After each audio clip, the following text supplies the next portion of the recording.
ya ilmunya. Yang kita mulai dari apa? Status dermatologi. Jadi ini adalah bekal kita di stase kulit untuk mendeskripsikan dan untuk menegakkan diagnosis pada penyakit kulit maupun penyakit kelamin. Jadi kita harus tahu dulu tampakannya itu bagaimana cara kita menggambarkan kelainan kulitnya. Karena nanti beberapa penyakit itu memiliki penggambaran yang sangat khas. Sehingga kalau kita tahu itu apa, sekali lihat, nanti kita akan bisa menegakkan diagnosisnya. Minimal itu kita bisa memikirkan diagnosis bandingnya ya. Minimal kayak, oh ini ternyata ada bercak-bercak kemerahan di bagian punggung. Apa saja ya diagnosis bandingnya? Berarti lebih mudah mengarahkan kita ke diagnosis ya, mengarahkan analisis kita. Makanya status dermatologi ini merupakan suatu hal yang sangat penting. Ini bekal dasar kalau kita mau masuk ke dalam stase kulit. Kalau saya dulu sebelum masuk stase kulit itu yang patut bawa itu biasanya adalah kaca pembesar sama senter. Tujuannya untuk apa? Ya, untuk melihat ini status dermatologi supaya lebih jelas. Oke, gitu lah ya. Jadi ketika kita menemukan penyakit pada suatu permukaan kulit atau penyakit pada kelamin, kita harus mendeskripsikan apa itu yang disebut dengan efloresensi ya. Jadi istilah yang menggambarkan tampakan daripada kelainan kulit ya, atau efloresensi atau nama lainnya wujud kelainan kulit. Jadi nanti kalau sudah stase kulit jangan asing lagi dengan istilah efloresensi atau wujud kelainan kulit atau UKK ya. Di mana wujud kelainan kulit ini kita deskripsikan seperti apa? Yang pertama kita tentukan dulu lokasinya. Jadi misal ada benjolan atau ada bercak merah, kita harus tahu dulu di mana lokasinya supaya nanti kita bisa mengetahui ya predileksi penyakit tersebut dia bisa ditimbulkan di mana. Contohnya pada infeksi akibat jamur umumnya terjadi di daerah-daerah yang lembab. Nah, daerah yang lembab lokasinya di mana? Di lipatan tubuh, ketiak, selangkangan ya, atau di lipatan payudara. Makanya itu lokasi ini menjadi satu hal yang sangat penting ya disebut di nomor 1 sebelum kita mendeskripsikan kelainan kulit. Jadi kita tahu dulu lokasinya di mana. Yang kedua, baru inti daripada efloresensi, yaitu tipenya. Jadi ini apa? Bentol ini tuh apa namanya? Kalau ada bercak merah melingkar seperti ini apa namanya? Atau kemerahan seluruh badan ini apa namanya? Jadi nanti kita akan belajar efloresensinya ya, ada papula, plak, pustul, dan lain sebagainya. Setelah itu deskripsikan warnanya. Ini juga menunjukkan apakah prosesnya itu lagi aktif atau tidak. Jadi warna itu bisa menunjukkan apakah prosesnya itu aktif atau tidak. Misal ada suatu lesi, dia itu warnanya merah terang seperti ini. Berarti menunjukkan bahwa ini lagi aktif-aktifnya. Tapi kalau misal dia datang sudah kehitaman seperti ini, nah ini umumnya dia itu sudah lama. Karena tidak menunjukkan tanda-tanda aktif peradangan. Ya, maksudnya itu aktif peradangannya. Jadi kita tentukan dari warnanya. Atau kita bisa mengetahui dari warna itu apabila lesinya itu mengalami infeksi, misal datang-datang sudah boroknya itu warnanya kuning kehitaman, berarti ini sudah menunjukkan suatu hal yang lebih parah lagi yaitu terjadinya infeksi bakteri gitu. Setelah warna kita deskripsikan apa jumlahnya ya, berapa itu lesinya di kulit tadi, apakah jumlahnya 1, misal seperti ini ya, jumlahnya 1 atau jumlahnya banyak, lebih dari 1 atau multiple ya. Jadi kalau 1 kita boleh bilang tunggal atau soliter. Kalau misal dia lebih dari 1, kita bisa bilang multiple atau jamak atau majemuk. Ya. Setelah itu kalau misal ternyata lesinya itu bentuknya bagus ya, misal bulat atau lonjong, kita tentukan marginnya atau batasnya. Ya, apakah batasnya tegas atau tidak tegas. Artinya kalau batas tegas umumnya itu menunjukkan suatu hal yang dia itu belum parah ya. Jadi kalau misalnya batasnya itu masih bagus seperti ini umumnya keluhannya itu atau penyakitnya itu masih belum parah. Tapi kalau sudah meluas sampai ke seluruh tubuh atau tidak tegas, jadi menunjukkan suatu keparahan. Jadi seperti itu. Berikutnya, kalau ternyata yang muncul adalah benjolan, jangan lupa kita deskripsikan juga konsistensi ya, atau tingkat kepadatannya, atau kekerasannya, atau kepadatan. Biasanya kepadatan ya istilahnya itu. Apakah dia itu lunak, apakah dia itu keras ya, apakah dia itu seperti air ya, atau kistik. Jadi waktu dipegang itu dia kenyal seperti balon air, itu namanya kistik. Dan kalau misal dia itu bentuknya luka ya, atau borok, bahasa awam itu borok ya, jadi luka menganga, ya kita juga deskripsikan kedalamannya, apakah dia itu di lapisan epidermis, dermis, atau bahkan lebih dalam lagi. Setelah itu bentuk ini ada 2, ada bentuknya yang dia itu reguler sama bentuk yang irreguler. Bentuk reguler itu apa? Bentuk yang kita bisa deskripsikan sesuai ininya ya. Misal dia itu bulat, berarti dia bentuknya reguler. Artinya punya nama. Jadi kita bisa temukan, oh ini bentuknya bulat, berarti itu reguler artinya. Tapi kalau sudah seperti ini, bentuknya ini sudah enggak peraturan atau irreguler ya. Berarti kita nggak bisa menamakan ini lonjong ya tidak, bulat ya tidak, lurus ya tidak ya. Berarti dia irreguler. Seperti itu untuk bentuknya. Ukuran ini juga kita deskripsikan apabila bentuknya itu reguler. Jadi pada lesi yang reguler. Misal bentuknya itu bulat bagus seperti ini lonjong ya, seperti telur, berarti kita bisa tentukan dia itu ukurannya berapa. Umumnya ukuran itu dinyatakan dalam panjang kali lebar kali kedalaman. Misal lukanya itu adalah luka borok ya, kita tentukan kedalamannya. Setelah itu susunan ini muncul ketika lesinya itu lebih dari satu. Jadi ini pada lesi multiple. Misal bergerombol seperti ini. Nah, ini kita tentukan susunannya bagaimana. Apakah dia memanjang seperti ini ya, dia memiliki ekor ya, dia memanjang. Kalau memanjang itu namanya herpetiform. Jadi ini susunan yang dia itu memanjang. Atau dia itu arsiniform, bukan arsini ya, asiniform ya, asiniform. Nah, asiniform itu apa? Dia bergerombol. Bergerombol seperti apa? Bergerombol seperti anggur biasanya.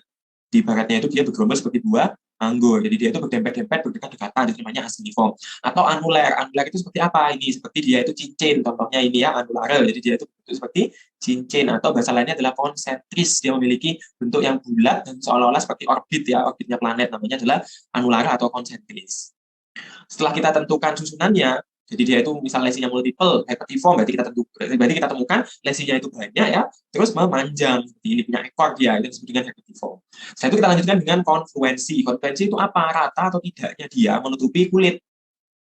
Rata atau tidak rata. Jadi kalau misal kita temukan lesi seperti ini, berarti dia maksudnya ya tidak rata ya konfluensinya.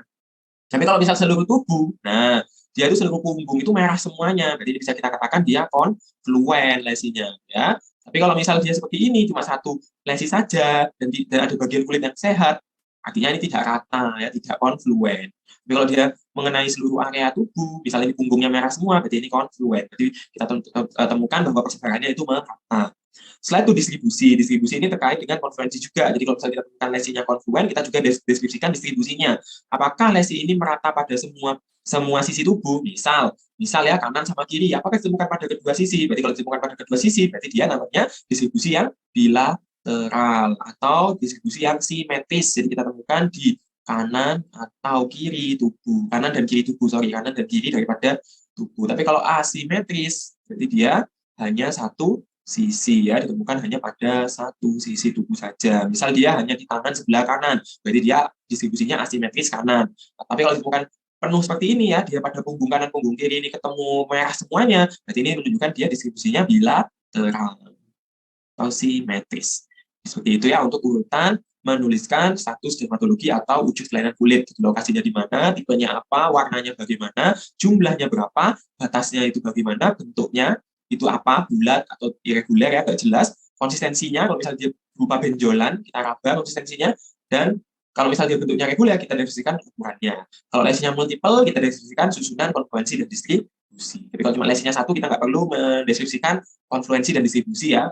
Kalau misalnya lesinya banyak, baru kita deskripsikan konfluensi dan distribusi. Itu untuk aturan penulisan daripada status dermatologi. Berikutnya kita mulai mempelajari tentang tipe-tipe kelainan kulit ya atau efloresensi yang dapat dilihat secara mata telanjang. Artinya pada tidak menggunakan alat pun kita bisa mengetahui ya, bisa kita mendeskripsikan. Jadi ini secara objektif. Jadi ada 3 jenis efloresensi pada kulit ya teman-teman ya, yaitu efloresensi primer, sekunder, dan tersier. Bedanya apa? Efloresensi primer ini merupakan kelainan kulit yang muncul pertama kali. Jadi misal dia awalnya muncul bercak kemerahan, terus tiba-tiba muncul borok. Jadi jangan deskripsikan boroknya dulu.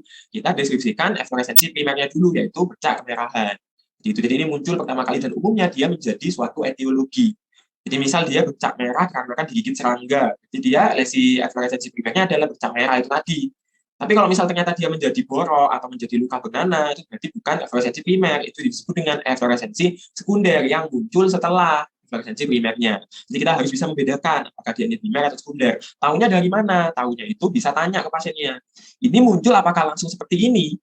Apakah luka ini muncul sudah dalam bentuk sedemikian rupa? Saya tanya gitu. Ini sudah kayak gini, Bu. Waktu awal. Enggak, Dok. Pas waktu itu merah aja. Kok lama-lama timbul bentol-bentol ya? Nah, itu berarti merah aja yang di awal itu adalah lesi primer atau efloresensi primer yang menjadi awitan ya, awal daripada kelainan kulit itu. Baru bentol-bentolnya itu adalah lesi sekundernya. Jadi seperti itu yang muncul after atau setelah daripada lesi primer. Sehingga pengertian lesi primer adalah lesi yang muncul pertama kali. Kalau lesi sekunder ini efek atau perubahan daripada lesi primer. Jadi yang awalnya dia merah terus timbul bentol-bentol atau timbul pelentingan atau timbul lecet, itu berarti namanya adalah lesi sekunder ya, perubahan pada lesi primer. Dan biasanya muncul setelah daripada lesi primernya itu apa. Kalau lesi atau efloresensi tersier itu apa? Jadi kalau efloresensi tersier ini merupakan efloresensi yang memiliki nama khusus.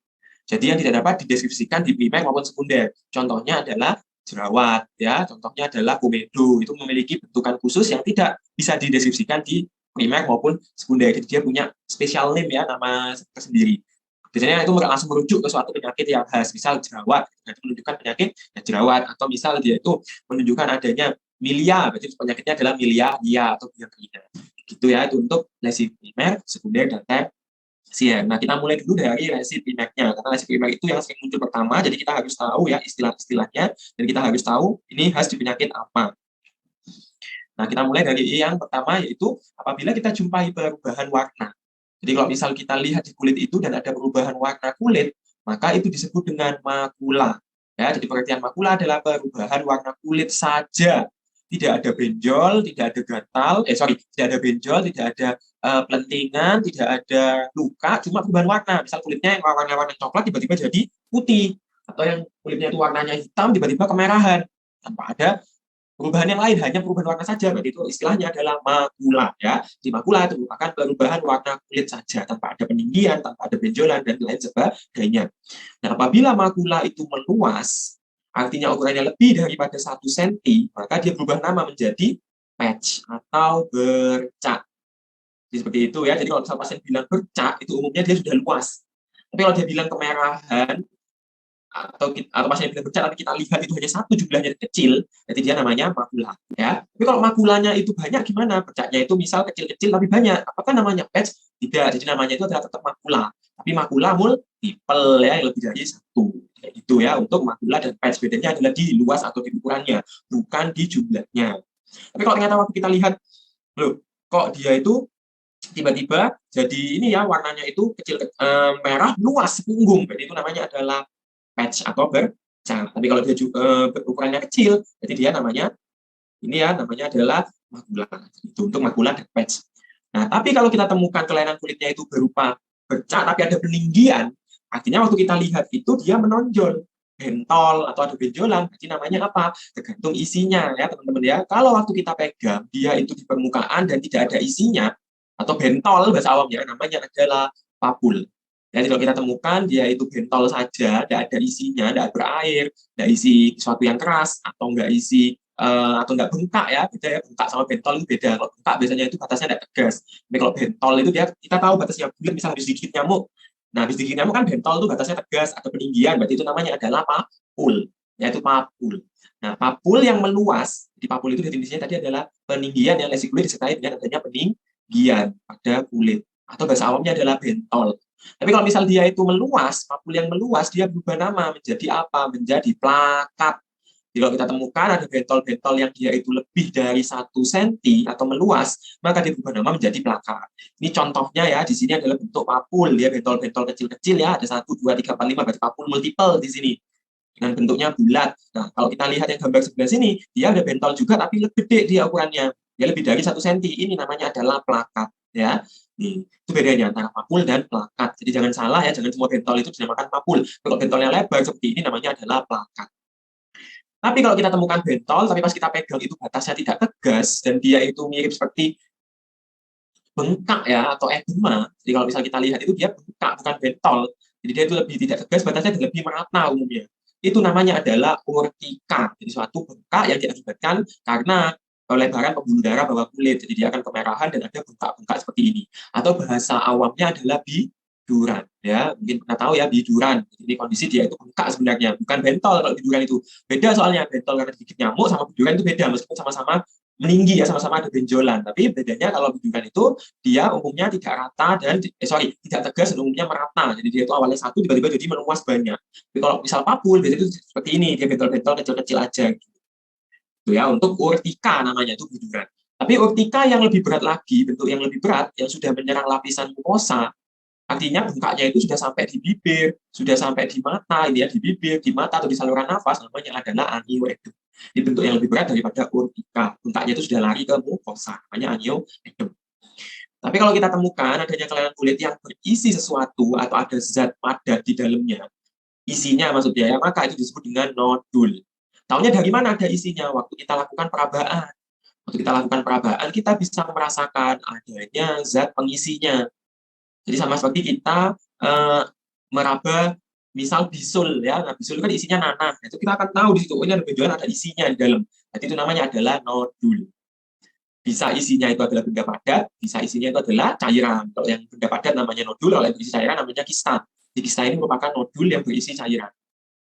Bedanya apa membedakannya dia itu benda padat sama kista? Jadi dari perabaan tetap ya. Jadi kalau misalnya isinya adalah benda padat, waktu kita raba itu apakah dia itu lunak, apakah dia itu keras. Antara dua ini biasanya. Kalau lunak pun apakah dia itu padat ataukah dia itu tidak padat. Tidak padat itu maksudnya mungkin isinya adalah nanah. Itu bisa. Tapi kalau misalnya kita raba itu lunak ya, artinya dia itu enggak keras, tetapi waktu kita pegang itu ada bentuknya, masanya, ada padatannya itu berarti dia konsistensinya padat lunak. Tapi waktu kita pegang, oh ini ada isinya, oh berarti ini nodul, tapi kok keras sekali seperti meraba tulang atau seperti meraba batu, berarti ini namanya konsistensi padat keras ya, nodul dengan padat keras konsistensinya. Itu untuk nodul. Dan apabila nodulnya itu meluas ukurannya lebih dari 1 cm, dia berubah nama menjadi tumor. Sama seperti kista juga. Jadi kalau kista itu diraba, terus ukurannya besar, lebih dari 1 cm, namanya adalah tumor kista. Ya, jadi dia itu kista yang melebar ukurannya. Lebih dari 1 cm. Nah, kalau kista perabaannya umumnya seperti apa? Jadi waktu kita raba itu, perabaan pada kista, dia akan memperlihatkan konsistensi yang kistik. Kistik itu maksudnya apa? Seperti meraba balon air. Waktu kita lihat itu, waktu kita pegang maksud saya itu rasanya itu seperti meraba balon yang berisi air kenyal-kenyal seperti itu ya, itu berarti dia kista karena dia berisi air. Untuk nodul dan tumor. Tetapi kalau kita lihat benjolannya itu sudah tampak ya, dari luar itu kelihatan airnya. Nah ini contohnya ya, dari luar itu kelihatan air sudah atau kelihatan nanah, sudah dia putih-putih kayak gini, ini kelihatan nanah namanya. Jadi itu namanya adalah kalau berisi air namanya vesikel, kalau berisi nanah namanya adalah pustul. Jadi benjolan yang berisi cairan bening ya, namanya adalah vesikel. Cairan bening ini berasal daripada cairan serosa. Jadi ini isinya adalah kurang lebih plasma ya, dia itu jernih, isinya sedikit dengan protein. Tapi kalau pustul, dia itu isinya apa? Isinya adalah cairan nah ya. Jadi waktu dibuka itu, waktu kita lihat itu sudah kelihatan ada pelenting-pelentingan bahasa awamnya itu, tapi warnanya putih kayak nanah atau kuning keruh. Berarti dia namanya adalah pustul ya, ini kuning keruh atau putih susu. Berarti dia isinya adalah nanah. Tapi kalau isinya bening kayak gini ya, kuning transparan, akhirnya kita bisa menemukan dasarnya, melihat dasarnya, atau kalau bahasa awamnya itu adalah pelentingan ya, atau seperti luka lepuh atau lepuhan, maka namanya adalah vesikel. Tapi kalau vesikel ukurannya lebih dari 1 cm, dia berubah nama menjadi bula. Bula itu vesikel yang besar ya, ukurannya lebih dari 1 cm. Ini contoh gambaran vesikel dan bula yang ditemukan pada satu lokasi yang sama. Jadi ini yang kecil namanya vesikel, yang besar ini namanya adalah bula. Gitu ya, perbedaan antara vesikel, bula, dan pustul. Tetapi kalau misal pustul itu melebar lebih dari 1 cm itu gimana? Dia berubah nama lagi menjadi apa? Bula hipopion. Kalau kita temukan, dia itu awalnya pustul, tapi ada suatu benjolan berisi nanah yang sangat besar, ukurannya lebih dari 1 cm, maka namanya adalah bula hipopion. Ya, jadi ini mirip seperti bula biasa, tapi isinya nanah, makanya namanya bula hipopion. Untuk UKK primer ya, makula, patch, papul, plakat, dikaria angin edem, nodul tumor, kista, vesikel bula, dan pustul. Ini nanti nggak akan jauh-jauh dari ini ya, penyakit-penyakit kulit itu. Dan untuk makula biasanya kita deskripsikan warnanya. Warna makulanya apa? Apakah dia merah atau eritem? Apakah dia itu warnanya adalah putih? Kalau putih itu namanya adalah hipopigmentasi. Contohnya ini. Jadi bercak-bercak ya, perubahan warna makula ya. Ini sudah patch ini, bahkan udah luas soalnya. Ini gede-gede, ini patch ini. Ini patch yang warnanya putih. Berarti tulisnya adalah patch hipopigmentasi. Atau warnanya gelap, jadi lebih gelap daripada kulitnya pasien, menghitam ya, berarti istilahnya adalah hiperpigmentasi. Tapi kalau misal dia warnanya hijau atau kuning, ya tuliskan aja makula warnanya hijau. Jadi saya jarang sih, umumnya warnanya itu merah, lebih cerah atau putih atau lebih gelap, atau hiperpigmentasi. Gitu, untuk makula. Berikutnya adalah UKK sekunder. Jadi lesi yang muncul setelah ya, yang datang setelah daripada lesi primer. Umumnya UKK sekunder ini merupakan perubahan daripada lesi primer atau evolusi dari lesi primernya. Nah, kita mulai dulu dari squama. Apa itu squama? Jadi squama ini bahasa awamnya adalah sisik. Kenapa kok bisa muncul sisik? Akibat daripada terkelupasnya lapisan epidermis ya. Terkelupasnya lapisan terluar daripada epidermis. Terluar epidermis yang menunjukkan apa? Yang menunjukkan gambaran kulitnya itu bersisik atau terkelupas. Ini biasanya diakibatkan oleh apa? Ini biasanya diakibatkan oleh garukan. Biasanya pasiennya itu datang ada makula awalnya, terus gatel-gatel, digaruk sama dia, akhirnya terkelupaslah lapisan terluar epidermisnya, sehingga dia timbul sisik ini yang disebut dengan squama. Jadi bisa kita lihat di sini ada makula ya, dan plak di sini plak kemerahan, tapi di permukaannya tertutup oleh sisik warnanya ini putih. Ya, berarti namanya adalah squama warna putih. Jadi kita deskripsikan warnanya bagaimana. Terus apalagi tebal atau tidak. Karena kalau dia itu tebal, berarti menunjukkan suatu proses yang sangat kronis. Artinya ini sudah lama timbul sisik kayak gini. Nggak mungkin cuma 1 hari, 2 hari, karena sudah tebal. Tuh ya, makanya kita deskripsikan warna dan ketebalannya. Itu untuk squama. Berikutnya adalah krusta. Krusta itu merupakan hasil daripada pecahnya vesikel, gula, atau pustul. Ya, jadi krusta ini muncul akibat pecahnya vesikel, gula, atau pustul, di mana ketiga UKK ini merupakan UKK yang berisi air, berisi suatu zat cair, bisa nanah, bisa cairan bening. Sehingga ketika dia pecah, maka cairan tadi itu, cairan kontennya akan mengering. Nah, ketika mengering itulah dia membentuk suatu krusta, ya, atau bahasa awamnya adalah ada keraknya. Di kulitnya itu dia ada kerak yang menempel, yang bisa dikelupas, ya. Dan kalau kita kelupas, biasanya akan kelihatan di bawahnya itu kulitnya sudah tidak intak, sudah lecet kulitnya. Jadi krusta itu nama lainnya adalah kerak, karena hasil pengeringan daripada cairan. Jadi akibat pecahnya vesikel, gula, atau pustul. Sehingga pada krusta ini kita bisa deskripsikan juga warnanya apa. Misal warnanya itu kuning, kuning jernih, berarti dia kemungkinan berasal dari vesikel. Tapi kalau warnanya dia itu kuning kotor ya keruh, atau warnanya kecoklatan, atau warnanya bahkan merah, berarti dia berasal dari pustul atau bahkan berasal dari perdarahan, ya, karena warnanya merah, berarti ada kecampur darah. Setelah itu juga dideskripsikan tebalnya bagaimana. Jadi semakin tebal berarti dia semakin kronik, ya, semakin lama. Berarti ini mungkin vesikelnya ini udah lama pecahnya, jadi dia sampai krustanya tebal. Tapi kalau misalnya krustanya itu masih tipis, ini berarti ini baru pecah, ini barusan pecah vesikel atau pustulnya. Jadi seperti itu ya, itu krusta. Yang ketiga adalah lesi yang menunjukkan kerusakan permukaan kulit, ya, kerusakan lapisan kulit, atau bahasa awamnya adalah lecet. Jadi lesi-lesi yang didefinisikan sebagai lecet, artinya permukaan kulitnya itu sudah mengalami kerusakan. Nanti kita deskripsikan apakah dia itu lecetnya itu di permukaan atau di lapisan epidermis, atau dia lecetnya itu sudah menyentuh lapisan dermis atau bahkan bawahnya dermis, yaitu subkutan. Nanti akan kita bisa bedakan ya bagaimana lesi yang epidermis ataupun lesi yang lebih dalam lagi. Jadi kalau misal lesinya itu hanya di permukaan saja, di lapisan epidermis, namanya adalah erosi. Di erosi itu merupakan lecet yang dia itu dangkal. Taunya dangkal itu gimana? Ketika kita perhatikan ya nanti di pemeriksaan fisiknya kita temukan bahwa lesinya itu umumnya tidak berdarah. Jadi misal waktu kita lihat itu ya permukaannya itu memang basah tapi tidak ada bintik-bintik perdarahan. Jadi dia menunjukkan bahwa erosinya itu dangkal, nah, dia tidak berdarah. Yang kedua, kita tidak temukan adanya borok. Jadi umumnya dia tidak menimbulkan adanya borok yang dalam. Borok yang dalam itu maksudnya dia itu cekungan kayak gini, sampai seolah-olah kulitnya itu dia ada yang copot ya, ada yang kena kerok. Berarti namanya borok. Di sini kita tidak temukan borok, ada erosi. Tapi kalau sudah kita temukan dia itu ada borok, terus lecetnya itu penuh dengan darah ya, timbul bintik-bintik perdarahan, ini namanya adalah ulkus. Karena ulkus ini sudah menyerang lapisan bagian bawah, yaitu dermis. Di mana di dermis itu banyak akan pembuluh darah, sehingga kita jumpai adanya perdarahan. Jadi dasar daripada ulkusnya itu nanti akan merah, penuh dengan darah seperti ini contohnya.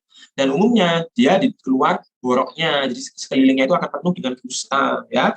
Tuh, apa namanya, keluar krustanya menempel banyak dan dia akan ada bintik-bintik perdarahan juga, jadi menunjukkan ulkusnya dalam.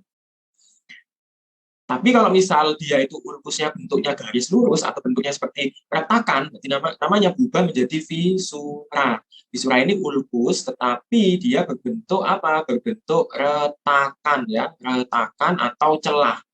Jika kita lihat itu dia memanjang seperti ini. Ini namanya adalah visura. Umumnya visura ini terjadi di kulit yang tebal. Contohnya adalah kulit telapak kaki dan kulit telapak tangan atau kulit kepala. Bisa muncul sebagai visura. Ulkus yang bentuknya memanjang atau seperti retakan atau seperti celah.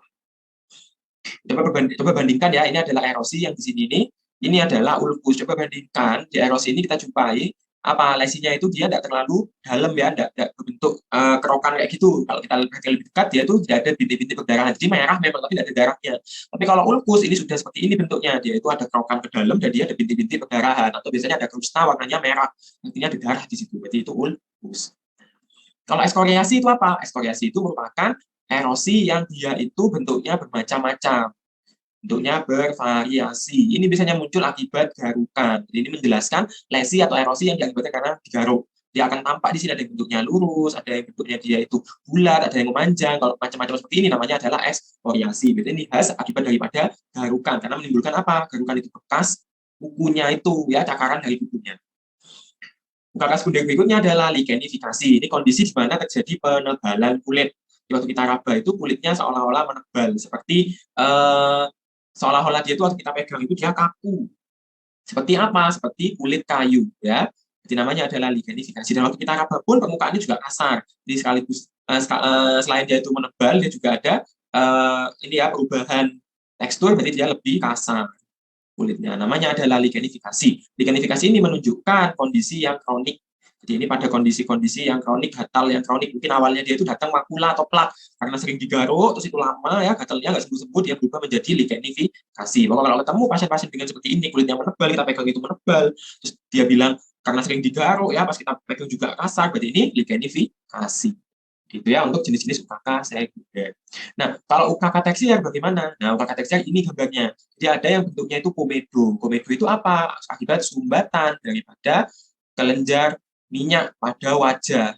Ini mungkin tahu ya, komedo itu bentuknya seperti apa? Seperti tonjolan-tonjolan yang kayak rambut. Jadi itu kecil-kecil kayak rambut, biasanya di hidung, di dagu, di pipi, atau di dahi. Kalau pada laki-laki biasanya banyak di dahi juga. Nah, tapi waktu kita cabut itu bukan rambut, tapi itu adalah kelenjar minyak atau minyak yang mengeras. Jadi dia kayak lunak-lunak gitu ya, namanya adalah komedo. Itu bentuk UKK tersier yang punya nama khusus. Ada lagi buro. Buro itu artinya apa? Kalau secara harfiah kita artikan sebagai terowongan. Tapi sebenarnya ini muncul akibat apa? Galian daripada parasit. Jadi parasit yang dia masuk ke bawah kulit kita nanti bisa menggali ya, membentuk terowongan-terowongan. Namanya adalah buro. Ini contohnya. Lesinya khas. Kita temukan pertama bintik daripada masuknya tadi. Bintik masuknya, lalu kita temukan lesi memanjang dari ujung sininya itu ya, memanjang dari ujung bintik tadi. Ini yang disebut dengan terowongan atau buro. Ada lagi milia. Milia itu adalah lesi yang muncul akibat sumbatan kelenjar keringat. Umumnya dia itu mirip seperti pustul atau papul ya, itu bentol-bentol kecil-kecil, warnanya biasanya kalau nggak putih itu jernih. Tapi ini khasnya kalau milia itu ketika kita pencet nggak bisa keluar, airnya nggak bisa pecah dia, jadi dia nggak bentol-bentol aja kayak pustul atau papul, tapi nggak bisa pecah ya. Dan umumnya terjadi di daerah-daerah yang kaya akan kelenjar keringat, di mana di leher, di ketiak, di perbatasan antara rambut dengan kulit kepala atau kulit ini ya dahi. Seperti itu namanya milia atau bahasa umumnya adalah biang keringat ya. Yang berikutnya telangiectasis. Telangiectasis itu merupakan lesi kulit yang muncul akibat pelebaran pembuluh darah kulit. Pelebaran pembuluh darah kulit akibatnya tampak seperti kelok-kelokan ya, berkelok-kelok. Pembuluh darahnya dia berkelok-kelok. Ini contohnya.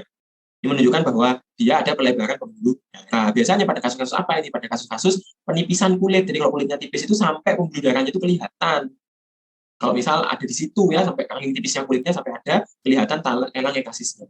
Ada lagi dia lesi yang muncul akibat scarring. Scarring itu apa? Akibat pembentukan jaringan fibrosis ya, atau jaringan ikat. Biasanya dikaitkan dengan apa? Dikaitkan dengan post trauma atau post luka ya, post trauma atau post infeksi. Jadi misalnya dia itu habis kena pisau terus tumbuh jaringan baru, tapi bentuknya itu berbeda dengan kulit yang normal. Namanya adalah scarring, bekas luka. Scarring itu ada yang dia bikin keloid, jadi dia ada penonjolan sampai dia itu berlebihan, yang namanya adalah keloid. Di sini kita temukan adanya penonjolan, scarring yang disertai dengan penonjolan. Ada lagi bahkan dia itu nggak bisa sembuh, membuat bopeng ya, bahasa awamnya adalah bopeng. Bopeng itu nama medisnya adalah lesi atrofi. Jadi dia itu mukanya tidak rata ya konturnya, dan ada bopeng-bopengnya di bagian kulit yang rasanya hilang, tidak bisa dikembalikan. Namanya adalah atrofi atau bopeng. Gitu. Kalau hiperkeratosis ini menunjukkan penebalan kulit, terutama lapisan keratinnya. Jadi kulitnya itu nanti akan menebal dan bersisik. Itu namanya hiperkeratosis. Ini khas nanti pada penyakit-penyakit autoimun ya. Oke, itu untuk UKK. Pertanyaan silahkan kalau mau ditanya. Sambil menunggu, saya lanjutkan ya. Kita mulai sekarang ke penyakit-penyakit kulit yang sering kita jumpai di stase kulit. Kita mulai dulu dari infeksi jamur pada kulit atau dermatomikosis. Jadi dermatomikosis merupakan infeksi jamur yang menyerang kulit. Nanti dermatomikosis nanti ada 3 berdasarkan luas daerah yang diserang. Ada yang dia itu superficial, ada yang dia itu intermediate, dan dia itu ada yang intermediate, dan ada yang profunda atau sistemik. Jadi kalau superficial, umumnya dia hanya menyerang lapisan keratin kulit, sehingga umumnya kita tidak dijumpai adanya tanda-tanda peradangan. Jadi nggak akan ada makula, kemerahan, gatal, ini jarang kalau dia itu di superficial. Contoh penyakitnya apa? Contoh penyakitnya adalah panu. Ya, kalau intermediate dia itu sudah menyerang lapisan keratin sekaligus dermis. Ya, sudah dia menyerang epidermis. Artinya kita jumpai tanda-tanda peradangan. Jadi dia pasiennya akan mengeluhkan gatal, kemerahan, dan bercak-bercak merah, dan lain. Pada intermediate ini contoh penyakitnya adalah kutu air ya, atau infeksi jamur kulit yaitu kurap, atau dia itu candidiasis, jadi infeksi karena jamur candidiasis. Kalau profunda atau sistemik ini sudah menyerang lapisan yang lebih dalam, biasanya umumnya lapisan apa? Lapisan dermis atau bahkan sudah menyebar ke seluruh tubuh. Ini biasanya pada jamur-jamur yang bersifat oportunistik yang menyerang orang-orang dengan gangguan imun. Contohnya adalah aspergillosis, mucormycosis. Tapi yang kita bahas untuk pertemuan kali ini adalah yang superficial dan intermediate ya, karena paling sering kita jumpai nanti di lapangan. Kita mulai dulu dari jamur superficial, yaitu panu atau Pityriasis versicolor. Jadi nama kerennya itu adalah PVC ya, Pityriasis versicolor. Nama awamnya adalah panu. Tulisan itu sebenarnya panau, teman-teman ya. Di KBBI itu tulisannya panau, tapi karena pengucapan jadinya panu ya. Nah, panu ini disebabkan karena jamur dari spesies Malassezia purpur. Dan umumnya jamur ini merupakan flora normal pada kulit, tapi karena ada faktor resiko, misal orangnya jarang mandi, jarang mengganti baju, dan sering berkeringat, jamur yang awalnya itu tumbuhnya itu normal-normal saja menjadi tidak normal, jadi dia itu makin banyak jumlahnya, dan timbul panu ini tadi ya. Dan jamur Malassezia purpur ini khas teman-teman, jadi waktu diamati dalam pemeriksaan, kita temukan bentukannya itu dia khas. Bentukan apa? Di bentukannya si Malassezia purpur ini, dia memiliki batang yang pendek-pendek. Di batangnya itu seperti ini. Nah, batang ini itu disebut dengan hifa. Jadi dia ciri khasnya adalah hifanya pendek kayak gini. Dan dia memiliki butiran-butiran spora untuk bereproduksi ya, untuk memperbanyak diri. Dan sporanya sangat khas, bentuknya adalah bulat dan bergerombol ya, bulat bergerombol. Sehingga tampakan hifa pendek dan bulat bergerombol ini seolah-olah mirip dengan apa? Mirip dengan spaghetti dan meatball ya, atau bakso. Jadi namanya itu adalah spaghetti meatball appearance. Itu ciri khas daripada jamur Malassezia purpur ketika diamati di mikroskop ya, hifanya pendek, sporanya bergerombol, seperti mie sama bakso, seperti spaghetti dan meatball. Itu untuk etiologinya. Untuk gejalanya umumnya, jadi gejalanya itu karena ini jamurnya adalah superficial, pasien umumnya tidak mengeluhkan apa-apa, jadi tidak mengeluh gatal. Tetapi pasien biasanya datang karena tidak pede, karena tampak apa? Timbul bercak-bercak putih. Ya, putih atau malah kehitaman. Jadi dia nggak pede karena punggungnya, wajahnya itu kok putih-putih, kok hitam-hitam. Dan biasanya masyarakat kita itu sudah paham kalau itu adalah panu. Makanya misalnya pasien berobat itu bukan karena gatel, jadi karena nggak pede ada panunya. Atau kalau sudah gatal berarti ini panu yang luas. Contohnya kayak gini, dia sepunggung ini, sepunggung sisi kanan ini. Jadi ini dia distribusinya tidak rata ya, asimetris tapi konfluen. Dia itu artinya merata. Maksudnya itu distribusinya hanya di bagian kanan tapi merata lukanya, lesinya. Jadi ini namanya adalah konfluen. Ya. Nah, kalau sudah seperti ini biasanya gatal. Kalau sudah luas kayak gini. Jadi itu ya untuk gejalanya pada panu. Umumnya kalau gatal pun dia muncul saat berkeringat. Jadi ketika berkeringat itu pasien baru merasakan dia gatal punggungnya, wajahnya, tangannya, pokoknya yang ada panunya. Tapi biasanya dia tidak mengeluhkan apa-apa, cuma ada bercak-bercak putih atau bercak-bercak kehitaman. Ini contoh yang bercak kehitaman ya. Bercak kehidaman itu biasanya pada kulit-kulit yang dia itu agak gelap. Orang-orang yang kulitnya agak gelap itu bercaknya bukan putih, tapi bercaknya malah kehitaman. Itu ciri khas daripada panu. Dan biasanya kalau mau membuktikan itu panu atau tidak, kita bisa melakukan pemeriksaan sederhana, yaitu fingernail sign. Apa itu fingernail sign? Kita coba kerok dengan kuku. Jadi panunya itu coba kita kerok ya, pakai kuku kita atau pakai kukunya pasien, nanti akan tampak skuama. Jadi akan timbul skuama. Jadi ada kulit yang terkelupas. Itu tanda khas daripada panu. Jadi kalau mau membedakan itu panu atau bukan, sebenarnya kita kerok aja. Kalau pas kita kerok itu timbul skuama ya, timbul kulit yang terkelupas tadi, atau timbul apa? Ada seperti bubuk gitu ya, kulit-kulit yang terkelupas itu bisa kayak bubuk kecil-kecil kayak ketombe. Nah, kayak ketombe berarti dia namanya panu penyebabnya, fenomena fingernail sign. Tapi untuk pemeriksaan yang tepat itu kita lakukan pewarnaan ya, pemeriksaan mikroskopis dengan pewarnaan KUH.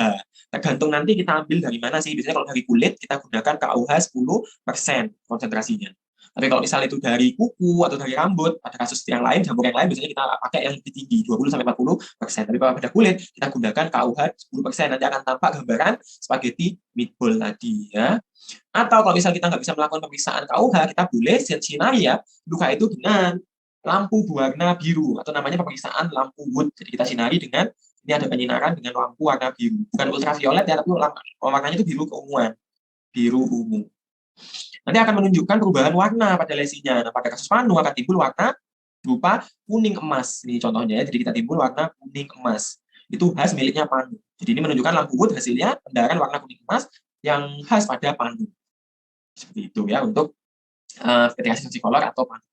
Tata laksananya bagaimana? Jadi penanganan panu itu bagaimana? Umumnya memang tidak memerlukan penanganan khusus, kecuali pasien sudah mulai terganggu atau pasien sudah mulai gatal ya, atau dia itu tidak pede lagi karena ada panunya. Nah, untuk kata laksananya kita tentukan berdasarkan luas lesinya. Jadi ada lesi minimal sama lesi luas. Tapi di buku-buku sendiri ini belum disebutkan dengan jelas batasan lesi luas atau minimal itu seperti apa. Tapi ada beberapa sumber bilang bahwa lesi minimal itu menunjukkan luas areanya itu kurang dari 1%. Tapi kalau lesinya itu luas itu sudah lebih 1%. Nah, tahunya itu bagaimana mengukur keluasan lesi pada kulit dengan menggunakan rule of palm. Jadi kita menggunakan rule of palm, kita tentukan bahwa telapak tangan pasien, ya telapak tangan pasien itu menunjukkan area 1%. Kalau kita temukan lesinya itu setelapak tangan, berarti dia sudah 1%. Tapi kalau dia kurang dari telapak tangan, kecil-kecil lesinya berarti bukan 1% ya, belum 1%. Jadi seperti itu untuk menentukan luas lesinya. Kalau misalnya kita sudah tahu lesinya itu ada minimal, misalnya itu kecil-kecil ya, panunya, maka kita sarankan untuk apa? Kita sarankan obat-obatan atau terapi topikal, atau kita berikan salep-salepan atau obat-obat oles atau obat luar ya, obat oles. Nah, pilihannya apa? Karena itu penyebabnya jamur, maka kita boleh pertimbangkan pemberian anti jamur, yaitu salep ketoconazole atau sampo ketoconazole, tergantung lokasinya. Kalau misal lokasinya di punggung agak susah, ini kan salep, biasanya kita pakai sampo ya, dikasih air lalu disiramkan. Gitu. Tapi kalau misalnya lesinya di badan yang bisa pasien jangkau ya dengan tangan, maka kita pikirkan krim ya, krim atau kita pikirkan salep gitu untuk pemberian terapi topikalnya. Nah, salepnya apa? Salepnya atau topikalnya kita yang sarankan adalah ketoconazole 2%. Ketoconazole 2% diberikan berapa kali? Dua kali satu ya, 2 kali 1. Artinya pagi sama sore. Pagi, sore. Tapi kalau kita mau pakai shampoo, misal dia itu lesinya agak susah ya, misal di punggung atau di bokong kan susah tuh nyari ngasihnya, kita boleh berikan shampoo. Tetap kan shampoo isinya adalah ketoconazole. Anti jamur ya, sampo ketoconazole 2% juga. Tapi kalau pakai sampo dia itu diberikan sama, yaitu 2 kali 1, mandi pagi sama mandi sore, 5 menit sebelum mandi lalu dibilas selama 3 hari berturut-turut. Itu ya terapi topikal pada PVC atau penuh. Tapi kalau lesinya luas, misalnya pada pasien ini ya sepunggung, kita nggak bisa kasihkan salep, habis salep berapa gitu ya. Jadi kita berikan obat minum. Jadi kalau misalnya lesinya luas, kita berikan obat oral. Itu sama, itu obat oral atau obat anti fungi ya, atau anti jamur yang diminum. Apa lini pertamanya? Lini pertamanya adalah ketoconazole tablet ya, ketoconazole tablet. Dosisnya berapa? Dosisnya adalah 1 kali 200 mg selama 10 hari. Kalau nggak ada ketoconazole, boleh pakai yang lain, yaitu itraconazole. Tapi agak mahal ini itraconazole ya. Jadi dia dosisnya juga sama, 1 kali 200 selama 7 hari tapi ya kalau itraconazole. Kalau nggak ada lagi, kasih fluconazole. Ini fluconazole malah lebih mahal lagi ya. Fluconazole itu kita berikan dosis tunggal, tapi enaknya itu cuma dosis tunggal. Artinya kita berikan sekali doang, terus selesai. Saat itu juga. Tapi kalau misal ketoconazole sama itraconazole diulang kan, dalam 7-10 hari. Itu untuk terapi pada panu. Berikutnya kurap ya, atau kadas atau kutu air, namanya adalah dermatofitosis. Jadi ini merupakan infeksi jamur yang bersifat superficial intermediate. Jadi itu bisa di permukaan, bisa juga dia meluas sampai ke bagian epidermis. Jadi dia superficial intermediate. Karena dia itu superficial intermediate, umumnya kita temukan tanda-tanda peradangan. Karena jamurnya sudah masuk ke dalam jaringan yang lebih dalam. Sudah muncul tanda peradangan, biasanya pasien akan mengeluhkan gatal, akan mengeluhkan kemerahan. Jadi itu tanda khas daripada dermatofitosis. Beda tadi dengan panu ya, karena panu dia cuma di permukaan, umumnya dia itu nggak bikin gatal, cuma cap-cap putih aja. Tapi kalau dermatofitosis atau kurap atau kadas, dia itu sudah bikin gatal dan waktu dilihat bercaknya warnanya merah-merah, sudah berada. Nah, dermatofitosis disebabkan oleh 3 kelompok jamur, yaitu Trichopiton, Epidermopiton, dan Microsporum. Bedanya apa? Bedanya, kalau Microsporum dia hanya menginfeksi kulit dan rambut. Jadi dia bisa ke rambut juga jamurnya. Tapi kalau Trichopiton, ini tri itu artinya 3, sehingga dia itu menginfeksi ya kulit, rambut, dan kuku. Jadi selain pada kulit juga ditemukan pada rambut dan juga pada kukunya bisa terinfeksi. Tapi kalau Epidermopiton sesuai dengan namanya epidermis, berarti dia hanya pada kulit dan turunannya yaitu kuku. Itu bedanya ya dari segi lokasi infeksinya. Tapi untuk bisa menentukan secara pasti, kita lakukan pengamatan, kita cek itu, kita bentuknya beda-beda nanti, Microsporum beda, Trichopiton beda, Epidermopiton beda. Tapi prinsipnya ketiga jamur ini memiliki hifa yang panjang, berbeda dengan PVC atau panu tadi, hifanya pendek-pendek, tapi kalau pada dermatofitosis dia hifanya sangat panjang, dan hifa ini juga memiliki spora. Sporanya itu bentuknya bukan bulat tetapi lonjong. Dan waktu kita amati hifanya itu selain panjang, dia itu bersekat-sekat ya, atau berseptal. Jadi dia itu memiliki sekat-sekat. Contohnya seperti ini sebentar. Nah, ini contoh daripada hifa dan sporanya epidermopiton. Jadi kita waktu lihat itu di sini ada sekatnya.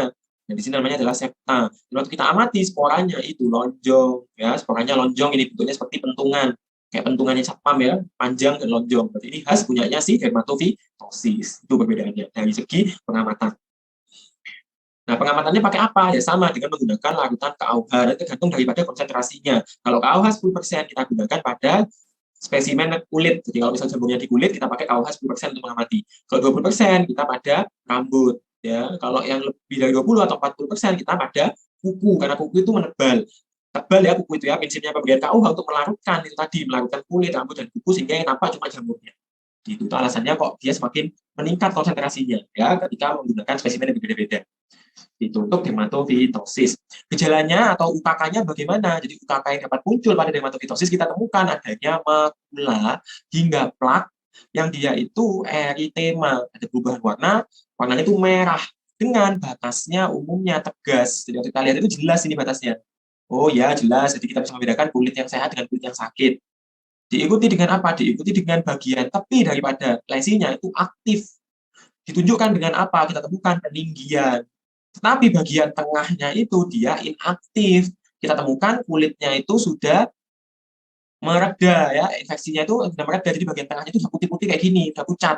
Kulitnya mereda atau pucat. Tapi kok tepi-tepinya dia itu merah banget dan meninggi. Nah, fenomena ini yang disebut dengan central healing. Ini ciri khas pada dermatofitosis atau pada kadas atau pada kurat. Khas dia, tepinya dia merah meninggi, tengahnya dia itu pucat dan tidak aktif. Itu khasnya pada dermatofitosis. Kalau ketemu dia itu dermatofitosis di kulit seperti ini, ditemukan fenomena central healing, berarti sudah tegak ya, dia itu adalah dermatofitosis. Itu untuk UKK-nya ya daripada dermatofitosis. Berikutnya pembagian dermatofitosis berdasarkan lokasi lesinya. Jadi kalau misal dia itu kenanya di rambut dan kulit kepala, namanya adalah tinea capitis. Di T itu adalah tinea, jadi nama lainnya dermatofitosis adalah tinea. Artinya jamur, ya tinea.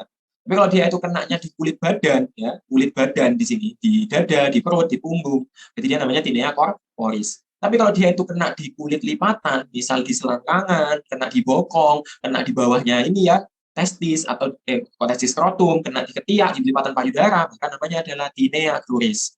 Itu bedanya. Kalau dia di badan, tinea corporis, kalau di lipatan, tinea cruris.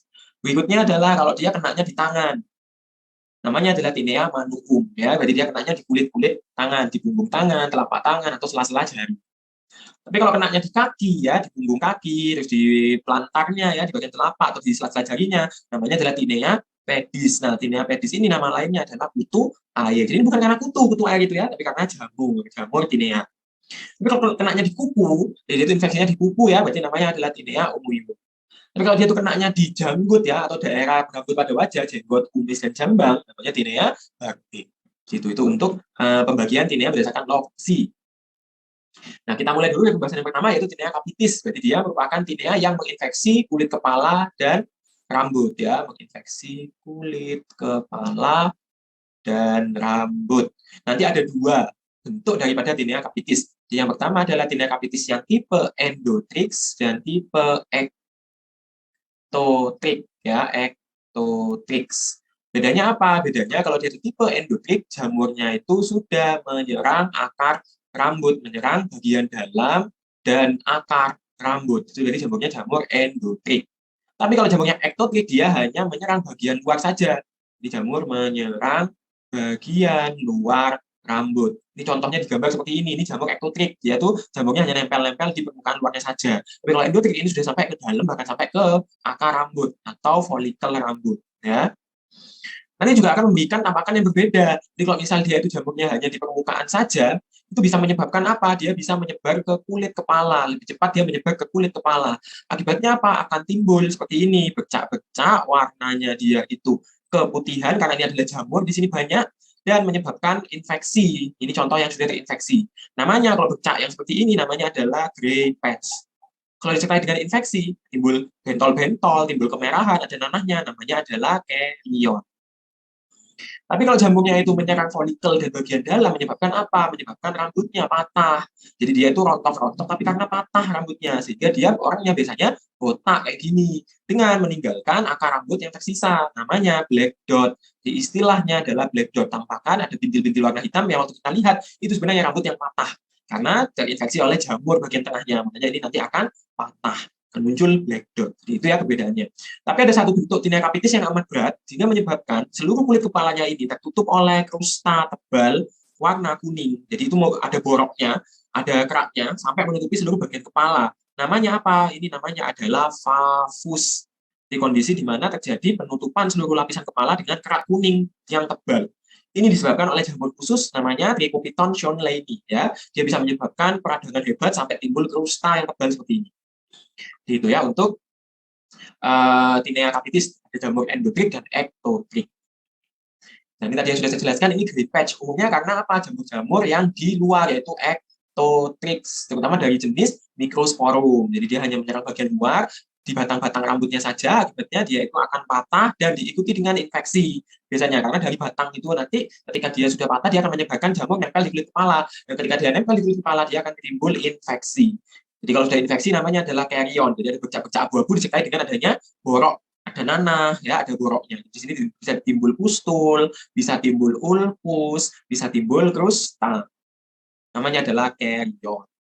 Dan waktu kita pegang umumnya basah karena dia banyak nanahnya.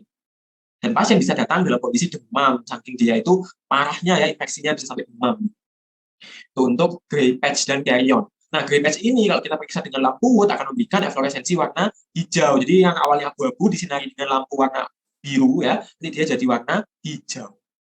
Itu khasnya si grey patch. Tapi kalau carrion tidak akan memberikan efloresensi apa-apa. Jadi dalam lampu wood pada kasus carrion tidak memberikan hasil yang signifikan. Tapi kalau yang black dot dia jamurnya apa tadi? Endotrik ya, dia itu menyerang di bagian dalam, akibatnya rambutnya patah tepat di muaranya folikel, meninggalkan akar rambutnya, sehingga akan tampak dia itu botak disertai dengan bintik-bintik kehitaman namanya black dot. Karena dia sudah masuk ke dalam folikel, dia juga disertai dengan rasa gatal yang hebat, karena ada inflamasi di situ. Kalau fafus itu khas, tadi saya sudah sebutkan, dia itu membentuk kerak, ya kerak warna kuning yang menutupi hampir seluruh permukaan kulit kepala, dan seolah-olah pasiennya ini seperti apa, memakai helm atau seperti memakai mangkok yang disebut dengan apa ini tampakan ini, disebut dengan scutula. Scutula itu merupakan krusta yang dia itu meliputi seluruh permukaan kulit kepala, sehingga pasien seolah-olah menggunakan helm atau menggunakan mangkok ya di atas kepalanya. Namanya adalah scutula. Dan pasti ini rambutnya sudah rontok, ini sudah benar-benar botak seperti ini karena sudah dia terinfeksi, dia rontok, patah semua rambutnya. Bentuk mangkok atau cawan ya. Dan ini khas memiliki bau yang seperti baunya tikus atau moshi odor. Jadi baunya tikus itu kayak bau-bau ini ya, bau-bau benda apak atau bau-bau comberan kayak gitu dia. Jadi bau-bau tikus. Jadi khas dia pada tinea favosa. Ini contoh bentuk-bentuk tinea yang di luar kulit kepala. Misal, ini dia terjadi di daerah jambang janggut. Ya, daerah-daerah rambut pada wajah. Kalau daerah rambut pada wajah, umumnya namanya adalah tinea barbe. Tapi kalau dia terjadi di lipatan, ini contohnya di lipatan ketiak.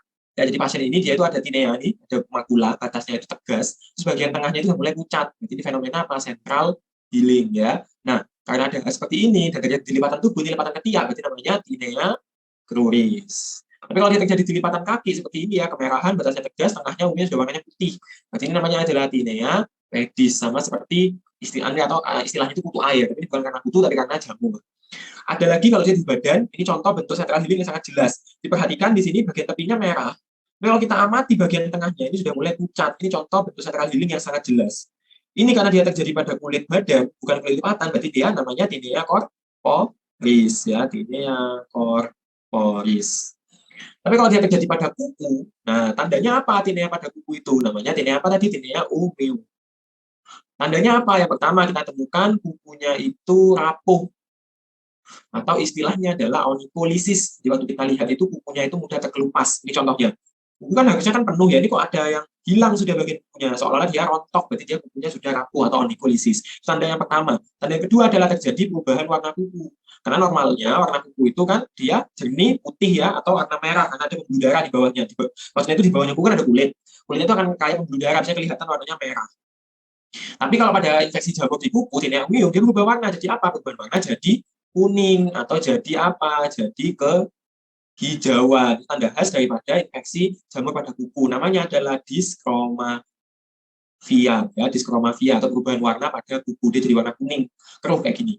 Yang ketiga kita jumpai apa? Biasanya kukunya itu menebal loh. Aneh ya, dia katanya rapuh tapi kok menebal. Karena ternyata penebalan itu bukan dari karena bukan dari buku yang sehat. Jadi penebalan itu karena di bawah bukunya itu penuh dengan jamur. Karena penuh dengan jamur akhirnya bukunya menebal. Jadi tampakannya seperti ini ya, buku jempolnya ini seolah-olah dia menebal. Ini juga buku pada dari telunjuk kakinya itu menebal seolah-olah. Karena memang isinya di bawahnya itu banyak jamurnya. Itu 3 tanda pada tinea unguium, infeksi jamur pada kuku. Berikutnya ada bentuk unik daripada tinea yang dia itu ternyata lesinya itu berkelok-kelok seperti apa ini? Seperti labirin ya, seperti labirin atau seperti bunga, karangan bunga dia berkelok-kelok atau kayak batik ya. Nah, ini namanya adalah tinea imbricata ya. Ini khas, yaitu tinea yang muncul dengan lesi berkelok-kelok seperti labirin. Disebabkan karena jamur Trichopiton concentricum ya, jadi yang itu konsentris jamurnya. Dan ini sering mengenai masyarakat kita di wilayah timur Indonesia, di Papua, Maluku, NTT itu sering. Kalau di kasusnya di bagian barat ya, Jawa terutama ini jarang sekali kasus ini. Biasanya ini pada orang-orang di daerah timur. Itu yang untuk tinea imbricata atau penyebabnya Trichopiton concentricum. Nah, pemeriksaan penunjangnya tadi apa untuk menegakkan itu jamurnya spesies dari mana? Apakah dia itu panu atau apakah dia itu tinea dari kerokan kulit ya. Jadi bagaimana cara mengerjakan kerokan kulit? Jadi yang pasti kita tentukan dulu areanya yang mau dikerok.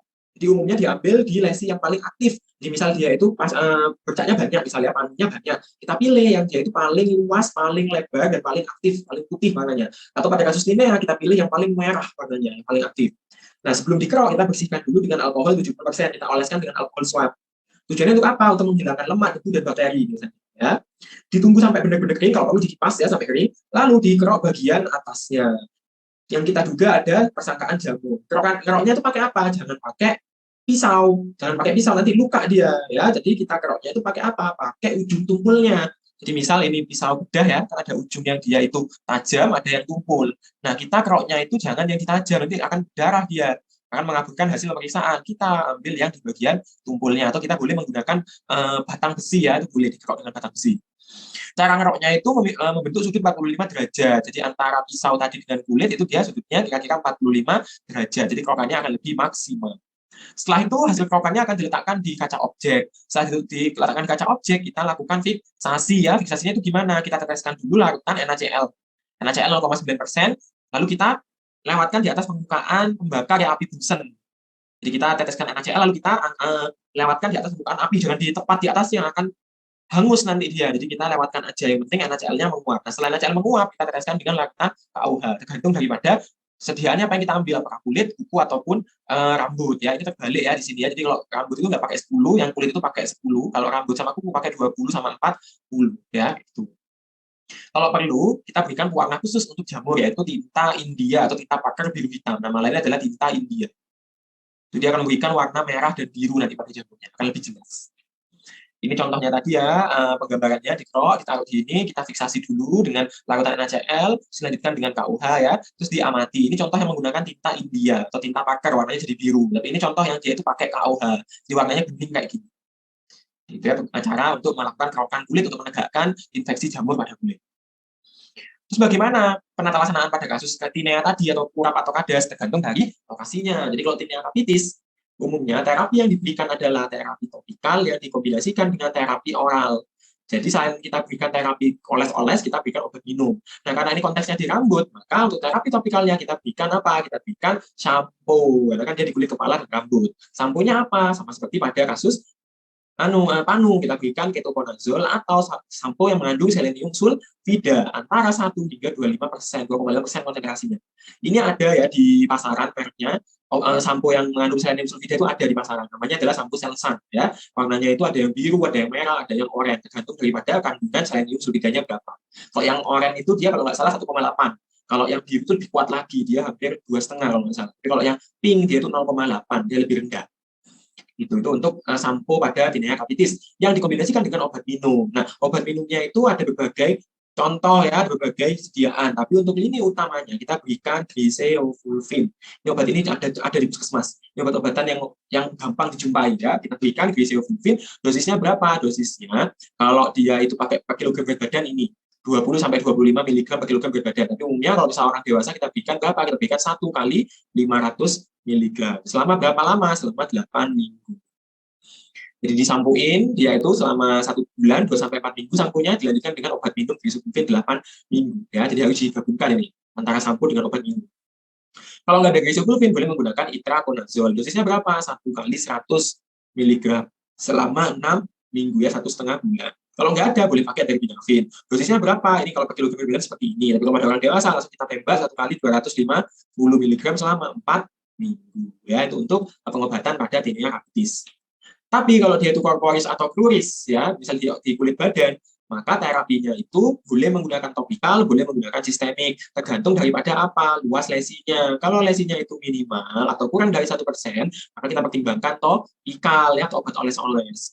Tapi kalau misal dia itu lesinya itu luas atau lebih dari 1%, misalnya di punggung ya, kadasnya itu di punggung lebar, berarti kita berikan terapi oral. Jadi pilih ini, atau ya, berarti boleh topikal, boleh oral, tergantung luas lesinya. Kalau lesi minimal diberikan terapi topikal. Terapi topikalnya apa? Terapi topikalnya adalah semua jenis topikal anti jamur itu boleh diberikan, boleh milih. Nah, singkatannya apa? Jadi anti jamur topikal itu ada singkatannya untuk menghafalkan supaya teman-teman nggak lupa apa ya, ketokonazol berapa persen ya. Tuh, jadi namanya adalah KTM 112 K2. Di KTM 112 K2.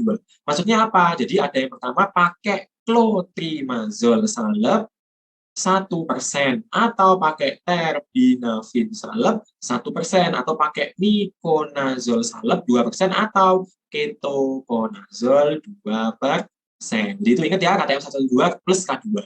Jadi boleh pakai clotrimazole, boleh pakai terbinafin, boleh pakai miconazole, boleh pakai ketoconazole. Ini anti jamur topikal.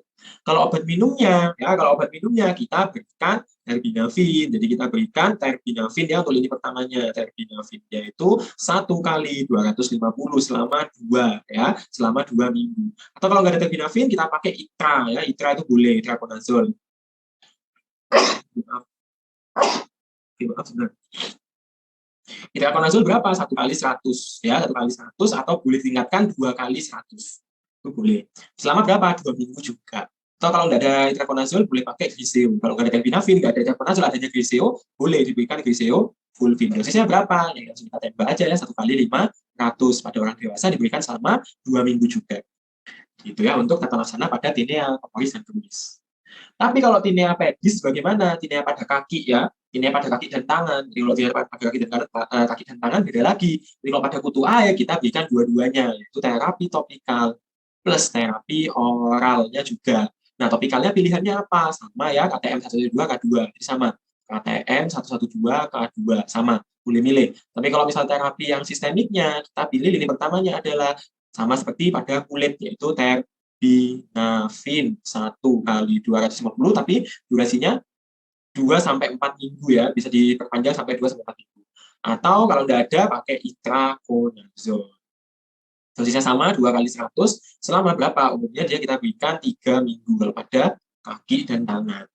Tapi kalau dia pada kuku kita tidak bisa berikan topikal. Jadi pada kuku itu pengobatan topikal tidak memberikan efek terapi. Kenapa? Karena kuku itu sangat tebal, sehingga percuma kita berikan obat topikal. Jadi pada kasus kuku kita berikan obat oral saja. Ya, pilihannya apa? Yang paling bagus sama seperti kulit, yaitu terbinafin 1 kali 250 selama 6 minggu untuk kuku tangan dan 12 minggu untuk kuku kaki.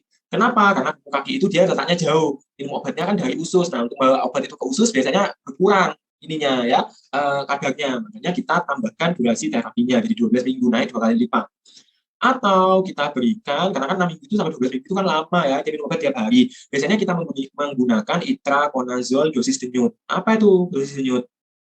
Dosis denyut ya. Jadi apa itu dosis denyut? Dosis denyut itu merupakan cara pemberian obat dengan kita masukkan pada 1 minggu awal itu full dose. Jadi kita berikan obat dalam 1 minggu penuh, lalu 3 minggunya istirahat. Jadi 3 minggunya sudah nggak minum obat sama sekali, berhenti minum obat. Lalu kita ulangi pada 1 siklus yang selanjutnya, bulan depan minum lagi 1 minggu penuh, 3 minggunya istirahat. Maksudnya full dose itu diberikan berapa? Dosis tinggi 2 kali 200 mg per hari, lalu istirahat 3 minggu, lalu diulang lagi. Nah, pengulangannya berapa kali? Jadi kalau pada kuku tangan, maka kita lakukan sebanyak berapa? 2 pengulangan atau 2 denyut. Jadi dia bulan ini minum seminggu, terus istirahat 3 minggu, bulan depan minum lagi seminggu, istirahat 3 minggu, terus selesai pengobatannya. Tapi pada kuku kaki naik 2 kali lipat, jadi dia 4 denyut, jadi dia minum 4 siklus ya, bulan ini, bulan depan, bulan ketiga dan bulan keempat. Seperti itu ya, pengobatan pada tinea unguium pada kuku. Oke, itu untuk panu dan tinea. Ada pertanyaan? Silakan kalau mau ada yang bertanya. Kalau belum, saya lanjutkan sekarang ke kandidiasis. Kandidiasis ini merupakan infeksi jamur yang bersifat intermediate. Artinya, karena dia itu intermediate, pasti teman-teman akan menjumpai tanda-tanda radang. Jadi akan merah dan gatal hebat biasanya kalau dia itu kandidiasis. Nah, etiologinya apa? Jadi etiologi daripada kandidiasis merupakan jamur Candida albicans. Yang dimana ketika kita amati dalam kerokan kulit, dalam pemeriksaan mikroskopis, kita temukan hifanya itu pendek. Diikuti dengan sporanya bulat, tetapi tidak bergerombol ya. Jadi sporanya bulat di ujung hifa. Jadi seperti apa? Seperti tunas. Jadi ini kalau dilihat seperti ini ya, kita temukan hifanya itu pendek-pendek, nah pendek-pendek dan ada spora-spora yang bertunas, bulat-bulat di ujung daripada hifa tersebut. Jadi seperti gambaran tumbuhan yang sedang bertunas. Itu ciri khas daripada hifanya Candida albicans. Untuk gejalanya, pasien akan mengeluhkan, datang ke kita biasanya ada makula hingga plak ya, ada bercak-bercak eritema, disertai dengan gatal hebat. Jadi pada Candida itu gatalnya itu lebih dominan daripada bercaknya. Jadi pasien itu datang karena gatal, dan dilihat itu gatal. Dan umumnya terjadi di daerah yang lembab, di kulit yang lembab. Apa saja kulit yang lembab? Yaitu lipatan tubuh, jadi dia itu lipatan-lipatan tubuhnya, misal di selangkangan, di lipatan payudara, atau dia terjadi di daerah yang berair, yaitu di lidah ya, atau di mulut. Ini namanya adalah oral thrush ya, oral thrush atau bahasa awam itu adalah sariawan. Jadi kayak gini dia ada bercak-bercak warna putih, ini sebenarnya adalah jamur Candida. Karena dia suka daerah yang lembab ya dan basah. Tapi yang kita bahas di sini adalah yang di kulit ya, karena ini adalah stase atau integumen ya, stase kulit. Jadi yang terjadi di kulit, jadi akan ditemukan bercak-bercak kemerahan seperti ini. Bercak kemerahan, batasnya umumnya tidak tegas dan ada putih-putihnya. Dan squama warnanya putih-putih. Dan biasanya lukanya itu bersifat basah, karena radangnya hebat. Jadi kita pegang itu dia lembab lukanya. Dan kita jumpai fenomena lesi satelit. Apa itu lesi satelit? Lesi satelit itu merupakan lesi kecil-kecil yang mengelilingi lesi yang lebih besar. Jadi sama seperti satelit ya, satelit itu kan mengelilingi bumi. Nah sama, lukanya itu, lesinya itu, lesi satelit itu dia kecil-kecil, tapi dia mengelilingi luka yang lebih besar. Ini contohnya, di sini kita temukan ini lesi-lesi satelit ya, kecil-kecil ini. Mengelilingi lesi yang lebih besar. Nah, ini namanya adalah lesi satelit. Jadi teman-teman akan menemukan lesi kecil-kecil yang mengelilingi lesi yang besar. Contoh lesi satelitnya. Ya. Jadi kalau sudah seperti ini, dia tegak, dia adalah kandidiasis. Tetapi pada kasus kandidiasis memang kita harus buktikan dengan pewarnaan ya, dengan pemeriksaan kerokan kulit, nanti akan ketemu hifanya pendek, sporanya bertunas. Tata laksananya bagaimana? Prinsip tata laksananya mirip seperti tata laksana pada tinea corporis. Jadi kita berikan obat topikal. Kalau misal lesinya itu minimal, kalau lesinya dia itu luas, kita berikan obat oral ya sistemik. Jadi kalau lesinya itu minimal, maka kita berikan obat topikal, yaitu sama KTM 112 K2. Kalau misal sistemik, berarti ini lesinya adalah lesi yang luas, ya lebih dari 1%. Contohnya, ini dia di lipatan payudara ini sudah lebar sekali, atau dia terjadi di lipatan paha, gini ya, udah luas. Dia pakai terapi sistemik. Obatnya apa? Jadi kalau pada kandidiasis memang yang disarankan adalah fluconazole. Kita berikan fluconazole 1 kali 50 mg atau 150 mg per minggu. Ini kita berikan selama berapa lama? Kita berikan selama 2 hingga 4 minggu minum obatnya ya. Atau kalau fluconazole nggak ada, kita berikan itraconazole ya 1 kali 100 per hari selama 2 minggu. Nah, tapi hati-hati fluconazole ini tidak boleh diberikan pada ibu hamil. Ya, jadi tidak boleh diberikan pada ibu hamil, jadi kita berikan itraconazole. Itu untuk tata laksana kandidiasis. Ini tadi juga ya untuk pemeriksaan-pemeriksaannya bisa pakai KUH, bisa pakai pewarnaan yang lain, bisa pewarnaan tinta India, atau bahkan bisa menggunakan pewarnaan gram. Jadi kita bisa menggunakan pewarnaan bakteri untuk melihat jamur, tapi khusus pada kandida saja ya. Atau kita biarkan jamur itu menggunakan agar khusus, namanya adalah agar sabu raut dextrose agar. Isinya itu adalah gula dextrose dengan antibiotik. Jadi dia hanya bisa menumbuhkan jamur saja. Nanti akan ketahuan bentukan koloninya ini jamurnya. Yang khasnya kalau kandida itu bentuk koloninya adalah dia lunak seperti apa mentega atau creamy ya, jadi dia itu creamy lunak. Tapi kalau dia itu jamur tinea ya, triton itu biasanya umumnya dia itu bentuknya itu kasar mukanya, atau dia berbentuk ada bulu-bulu halusnya seperti bludru ya, atau bahasa Inggrisnya itu adalah velvety, kayak karpet dia tuh kayak bludru kasar. Kalau lampu wood tadi kalau pada kasus panu akan ketemu kuning keemasan, dia kuning keemasan pada kasus panu. Tapi kalau pada kasus yang gray patch akan ketemu yaitu kehijauan pada kasus gray patch. Gitu ya untuk pemeriksaan penunjang secara umum dari infeksi jamur. Ya, coba ya, kita coba latihan. Di sini ada seorang pasien 40 tahun datang dengan keluhan gatal, bintik-bintik putih di daerah punggung dan wajah. Hal ini muncul sejak 2 bulan yang lalu. Merasa gatal semakin gatal bila dia itu berkeringat. Anda sebagai koas langsung puskesmas lakukan anamnesis. Namanya kalau anamnesis tahu ya, tanyakan sejak kapan gatalnya, munculnya itu bagaimana dulu, di bagian mana gatalnya, berat dengan apa, membaik dengan apa, riwayat pengobatannya apa, begitu. Lalu deskripsikan UKK-nya, ternyata ketemu seperti ini. Jadi apa UKK-nya? Pertama kita tentukan lokasinya dulu. Jadi lokasinya di punggung, ya punggung sebelah mana? Punggung atas. Lalu kita tentukan tipenya atau jenis daripada efloresensinya atau lesi primernya. Apa ini kalau kayak gini? Kalau seperti ini hanya ada perubahan warna. Berarti di sini ada makula dan plak. Bercak dan makula. Di sini makula dan plaknya warnanya apa? Hipo ya, hipopigmentasi. Dan jumlahnya berapa? Banyak ya, multiple. Terus persebarannya bagaimana? Persebarannya dia konfluen, distribusinya konfluen, tetapi sayangnya dia itu asimetris hanya pada satu sisi ya. Ini enggak, ini semua ini di sini tidak ada. Apa ada? Maksudnya itu hanya mengenai paling dominan di satu sisi, makanya dia asimetris. Bentuknya gimana? Bentuknya irregular kan? Dan dia enggak jelas tuh, bulat enggak, lonjong enggak ya. Jadi dia irregular. Dan pasti batasnya, kalau irregular berarti batasnya tidak tegas. Jadi seperti ini ya fluoresensinya, tipenya, bagaimana konfluennya, konvensinya bagaimana, distribusinya bagaimana, bentuknya bagaimana, batasnya bagaimana. Terus kalau misal di sini ada UKK sekunder juga deskripsikan. Jadi makula ini juga ditemukan skuama. Mungkin seperti itu ya, ditemukan skuama tipis pada permukaan makula dan plak. Ini berarti menunjukkan apa? Menunjukkan lesi atau UKK sekundernya. Ini UKK sekunder. Dan pemeriksaan penunjang, setelah dilakukan pemeriksaan penunjang, ternyata ketemu tampakan hifa-hifa pendek dengan spora bulat bergerombol. Berarti ini tampakan apa? Spaghetti meatball. Dan ternyata dilakukan lamput, ketemu bercak warna kuning keemasan. Jadi sudah tegak di sini adalah diagnosisnya adalah PVC ya atau panu. Ini ya versi kolor. Terapinya bagaimana? Terapinya kalau ini sudah meluas seperti ini ya, karena lesinya adalah lesi luas, maka kita kombinasikan, maka kita berikan terapi sistemik atau terapi oral. Kita berikan apa tadi? Kalau pada panu, lini utamanya adalah griseofulvin. Griseofulvin 1 kali 500 mg ya selama berapa? 7 hingga 10 hari ya, itu untuk terapi pada panu. Nah, ini tadi sudah ya, berdasarkan psikolog. Diberikan, ini contoh penulisan obatnya. Nah, tapi kalau di sini dia pakai obat salep, padahal ini lesinya luas. Ya, kalau lesinya luas, kita nggak boleh pakai obat salep ya. Saya ganti ya, jadi tulis resepnya. Resipel, griseofulvin. Umumnya griseofulvin itu ada 2 sediaan, teman-teman. 250 atau 500. Jadi pastikan kita tulis yang 500 mg. Numeronya berapa, diberikan signanya 1 kali 1 DD ya, 1 tablet. Diberikan selama 7 hari, berarti kita berikan 7. Jadi seperti itu ya untuk penulisan resep griseofulvinnya.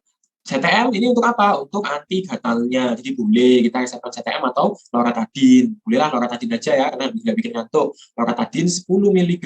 Numero berapa? Numero, nah ini simptomatis aja kita berikan secukupnya ya. Jadi dia diminumkan 1 kali DD, 1 tablet bila gatal, boleh kita berikan 7 juga. Seperti itu ya untuk penulisan resep yang lebih tepat. Oke, itu untuk infeksi jamur. Ada pertanyaan dari teman-teman? Belum? Kalau belum, saya lanjutkan sekarang ke infeksi virus pada kulit. Ya, nanti infeksi virus pada kulit itu nanti akan dibagi berdasarkan etiologinya. Jadi ada yang disebabkan karena virus herpes, kelompok-kelompok virus herpes. Ada yang disebabkan karena virus cacar monyet atau pox virus namanya, cacar monyet. Atau yang disebabkan karena virus kutil ya, namanya human papilloma virus. Yang paling sering kita jumpai. Papilloma virus. Kalau pada virus herpes nanti ada 2.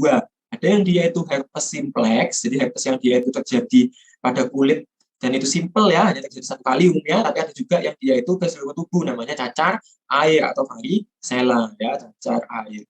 Tapi ada juga yang dia itu infeksi virus herpes yang aktif kembali, namanya adalah herpes zoster. Jadi ini virus herpes yang muncul pos atau pasca orang tersebut sudah kena cacar air, tiba-tiba muncul lagi, namanya herpes zoster. Kalau yang pox virus ini penyakitnya namanya molluscum contagiosum ya, molluscum contagiosum. Kalau yang human papilloma virus penyakitnya biasanya kutil ya, bisa kutil kulit atau kutil kelamin. Nanti berbeda nanti penyebabnya kalau di kelamin sama di kulit. Itu pembagian daripada infeksi virus, infeksi kulit karena virus atau infeksi virus pada kulit berdasarkan loginya ya, ada virus herpes, ada poxvirus, ada human papilloma virus. Nah, kita mulai dulu dari kelompok virus herpes dulu. Jadi virus herpes itu yang dikenali ada 8 kelompok penyakitnya, kelompok virusnya. Herpes 1, 2, dan seterusnya sampai angka 8. Tapi yang menyebabkan kelainan pada kulit itu herpes nomor 1, 2, 3, dan 6, serta 7. Nanti kalau virus herpes yang kelompok 1 dan 2 menyebabkan herpes simplex. Bedanya kalau herpes simplex 1 dia mengenai kulit, mulut ya, kulit bibir dan mulut, atau bahkan bisa kena di wajah. Tapi kalau dia itu kenanya di kelamin, di kulit-kulit sekitar kelamin, namanya herpes genital ya, dikenanya di kulit kelamin. Tapi kalau yang herpes virus yang tipe 3 itu nama lain daripada virusnya cacar air atau virus varicella zoster ya, dia menyebabkan varicella dan herpes zoster. Tapi kalau yang HV6 dan 7 nanti menyebabkan penyakit namanya pityriasis rosea, ini akan dibahas juga di belakang ya. Nah, ciri khas daripada infeksi herpes ini nanti akan menimbulkan apa? Menimbulkan gejala berupa vesikel hingga bula. Dia akan muncul, dia itu vesikel hingga bula ya. Jadi akan tampak dia pelentingan-pelentingan berisi air dan nanti bisa pecah. Ketika pecah dia akan menimbulkan krusta dan erosi. Dia akan tampak dia itu krustanya nempel kayak gini dan ada erosinya, ada kayak sariawannya gitu. Itu ciri khas dari herpes virus ya, kecuali pityriasis rosea. Pityriasis rosea itu biasanya keluhannya itu nanti akan ada makula aja, makula eritema. Tapi ada kasus herpes simplex sama varicella itu akan ada pelentingan-pelentingan ya, vesikel berisi air ya, bisa dia pecah menjadi krusta atau dia itu luka menjadi erosi. Untuk menegakkan apakah dia itu penyebabnya karena virus herpes terutama ya, kita boleh melakukan uji Zhang namanya. Uji Zhang itu merupakan biopsi. Jadi kita lakukan kerokan kulit lalu kita kirim ke lab untuk dilakukan biopsi kulitnya tadi ya. Lalu akan diamati tanda-tanda infeksi virus herpes, yaitu kita temukan adanya sel yang bergerombol dengan inti yang banyak. Namanya adalah multinucleated giant cell. Jadi selnya itu dia besar, intinya banyak ya, lebih dari satu. Namanya multinucleated giant cell. Atau disebut dengan sel Dhatia Langhans. Dibentuk selnya itu, ini sebenarnya sel Dhatia namanya ya, sel Dhatia yang terinfeksi virus herpes nanti dia intinya banyak, ukurannya besar, atau multinucleated giant cell. Tapi dia berasal dari sel Dhatia Langhans. Itu untuk tanda khas daripada infeksi herpes pada kulit ya. Kita mulai dari herpes yang simple dulu. Nah, ini herpes simplex. Jadi herpes simplex itu herpes yang dia itu hanya mengenai kulit dan nanti dia itu tidak bisa aktif kembali ya. Jadi kalau herpes simplex itu setelah sembuh ya sembuh, selesai, tidak akan terjadi pengaktifan kembali kecuali pasiennya terinfeksi ulang atau infeksi recurrent, itu beda lagi ceritanya. Jadi perjalanan virus herpes itu umumnya dia itu ditularkan melalui kontak erat ya, jadi kontak erat kulit dengan kulit atau skin to skin, kulit dengan kulit. Biasanya dikaitkan dengan apa? Ini dikaitkan dengan hubungan seksual. Sehingga infeksi herpes ini juga termasuk ke dalam infeksi menular seksual. Jadi kalau misalnya teman-teman menemukan ya herpes, ada orang sakit herpes di kelamin, di mulut, tanyakan riwayat hubungan seksualnya. Ya, karena ini masuk ke dalam infeksi menular seksual. Nanti setelah dia itu masuk melalui kulit, nanti virusnya itu akan masuk ke dalam kulit yang lebih bawah dan bisa menyerang saraf ya, dia bisa menyerang serabut saraf. Di mana nanti ketika dia menyerang serabut saraf akan timbul keluhan berupa nyeri hebat. Nyerinya itu biasanya terasa panas atau terasa gatal. Di saraf itu nanti virusnya itu akan berdiam diri. Kalau misal dia itu nggak diobati, nanti dia akan jatuh dalam kondisi laten, fase laten ya. Jadi fase dia itu virusnya tidur. Tapi kalau diobati, virusnya ini akan hilang. Jadi seperti itu ya untuk perjalanan herpes simplex. UKK-nya kita temukan apa pada kasus herpes simplex? Kita temukan vesikel hingga bula yang dia itu multiple. Di jumlahnya itu dia banyak dan bergerombol dengan bentukan apa distribusinya. Dia itu herpetiform khas dia ya, jadi bergerombol dan dia itu memanjang, herpetiform. Itu ciri khas daripada UKK-nya herpes ya, vesikel bula multiple bergerombol herpetiform. Untuk tata laksananya, ketika kita temukan kasus dengan herpes simplex, kita berikan antivirus ya, dan antivirusnya itu antivirus minum, antivirus oral. Sediaannya ada 3, bisa pakai acyclovir, bisa pakai valaciclovir, atau pakai famciclovir. Jadi ada acyclovir 5 kali 200 mg atau 3 kali 400 selama 7 hari. Atau valaciclovir 2 kali 500 selama 7 hari. Atau famciclovir 3 kali 250 selama 7 hari. Tapi kalau misalnya infeksi herpesnya itu berulang, artinya dia dulu pernah kena, terus sembuh, terus kena lagi, berarti dia herpesnya herpes recurrent. Pengobatannya sama, tapi durasi pengobatannya kita singkat menjadi 5 hari ya. Jadi untuk recurrent kita cukup berikan selama 5 hari. Nah, kalau pada ibu hamil bagaimana? Kalau pada ibu hamil tergantung daripada trimesternya. Jadi kalau dia itu trimester 1, itu kita tidak bisa kasih acyclovir, kita rujuk ke SPKK atau SPUG untuk diberikan penanganan yang lebih lanjut. Tapi kalau sudah trimester 2-3, itu boleh kita berikan ASI Clovir dengan dosis tercantum seperti ini ya, yang sama. Itu boleh. Jadi itu kalau pada ibu hamil. Kalau cacar air bagaimana? Jadi kalau cacar air itu disebabkan karena virus herpes simplex yang tipe berapa tadi? Tipe 3. Nah, ciri khasnya itu apa? Kalau cacar air umumnya dia itu terjadi di seluruh tubuh. Jadi tidak hanya dia itu di labial, di daerah mulut atau di daerah kelamin saja seperti ini. Kalau herpes simplex dia hanya terjadi pada satu bagian tubuh saja atau bersifat lokal ya. Tapi kalau varicella atau cacar air dia itu bisa jadi di seluruh tubuh, di mana penyebarannya itu dimulai dari mana? Dimulai dari badan dulu ya. Jadi dia munculnya di badan dulu lalu menyebar ke wajah. Mulai dari badan lalu sampai ke wajah atau penyebaran secara sentrifugal ya, sentrifugal dia. Jadi dia mengenai seluruh tubuh dulu baru dia itu di wajah. Nah, pada varicella UKK-nya kita jumpai vesikel hingga bulat, tetapi pada kasus varicella dia tidak bergerombol. Jadi meskipun dia itu multiple, tetapi dia tidak bergerombol. Berbeda dengan kasus herpes simplex, kan herpes simplex dia bergerombol seperti ini. Tapi kalau pada kasus varicella atau cacar air, memang dia ada pelentingan. Jadi ada vesikel, ada bulat, tapi lihat kalau kita perhatikan dia terpisah-pisah ya, terpencar-pencar. Makanya dia tidak bergerombol, tetapi dia konfluen, rata seluruh kulitnya ada dengan distribusi generalisata ya, generalisata artinya di seluruh tubuh, ditemukan di seluruh tubuh. Dan pada dasarnya dengan dasar eritema. Jadi pelentingannya itu bagian bawahnya itu dia merah. Jadi ini ada vesikel di sini dan ada daerah yang atau makula eritema. Di bagian dasarnya ada makula eritema yang disebut dengan fenomena dew drops on rose petal. Jadi seperti tetesan embun di atasnya kelopak mawar. Ya, ini ciri khasnya daripada cacar air. Dan kalau pecah dia jadi apa? Dia nanti jadi krusta. Jadi dia nanti akan mengering ya berbentuk kerak seperti krusta. Untuk pengobatan pada varicella bagaimana? Terapi varicella umumnya itu kita berikan topikal dan sistemik bareng ya. Topikalnya itu kita berikan apa? Kita berikan bedak untuk mencegah supaya vesikel tidak pecah.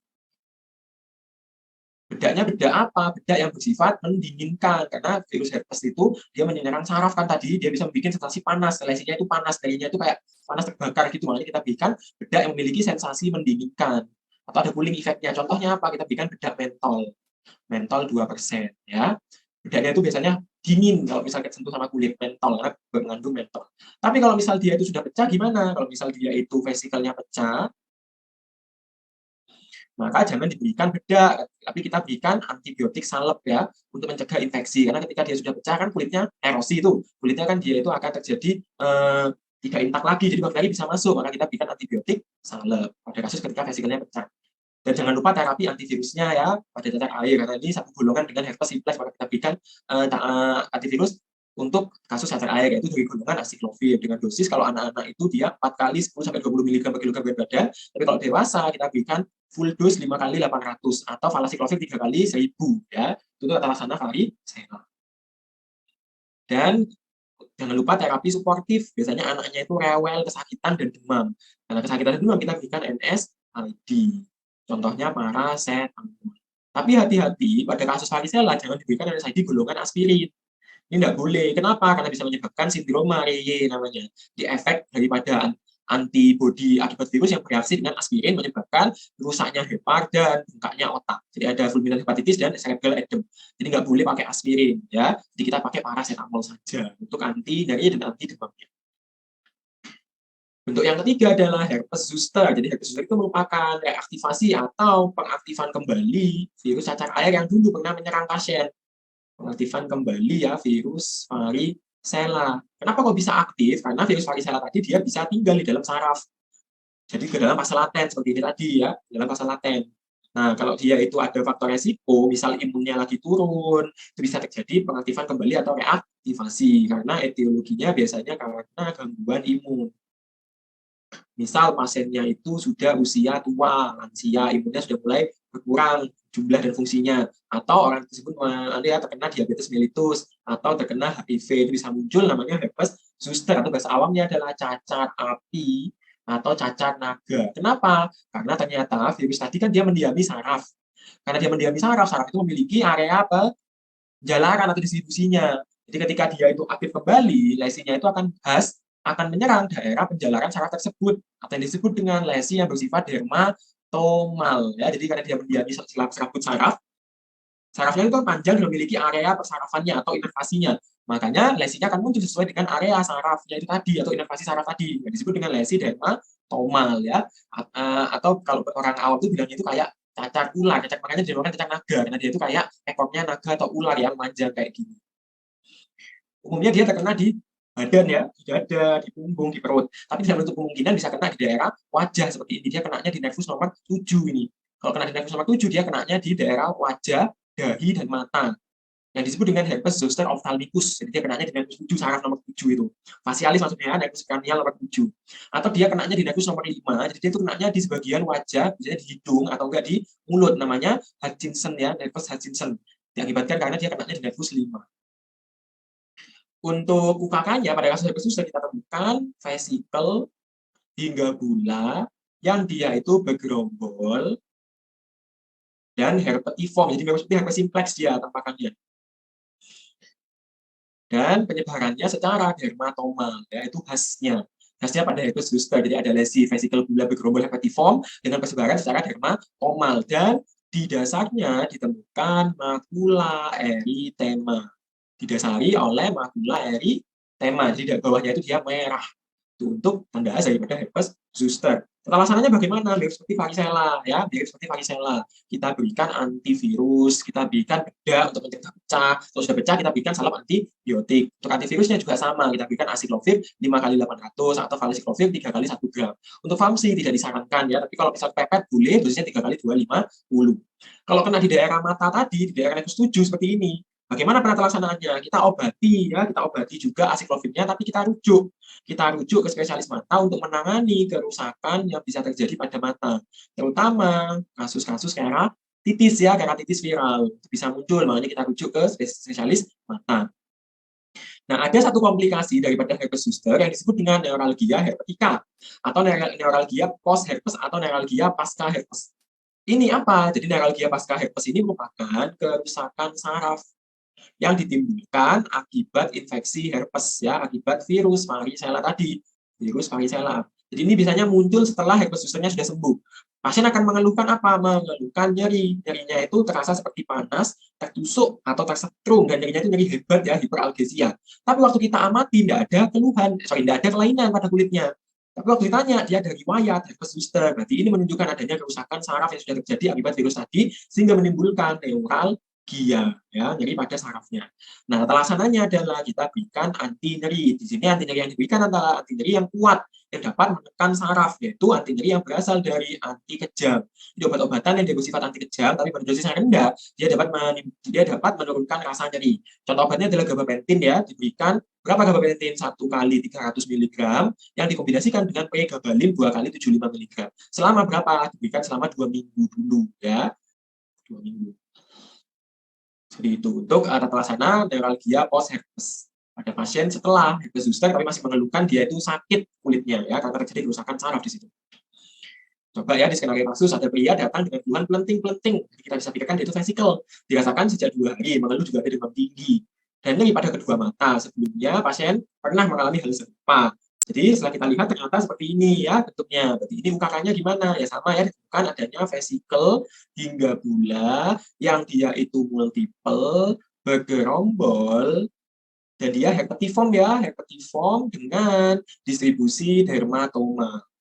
Jadi dia sesuai dengan serabut sarafnya. Disertai dasarnya makula eritema, itu ya untuk UKK-nya. Dan ini asimetris jelas ya, karena dia hanya mengenai satu sisi.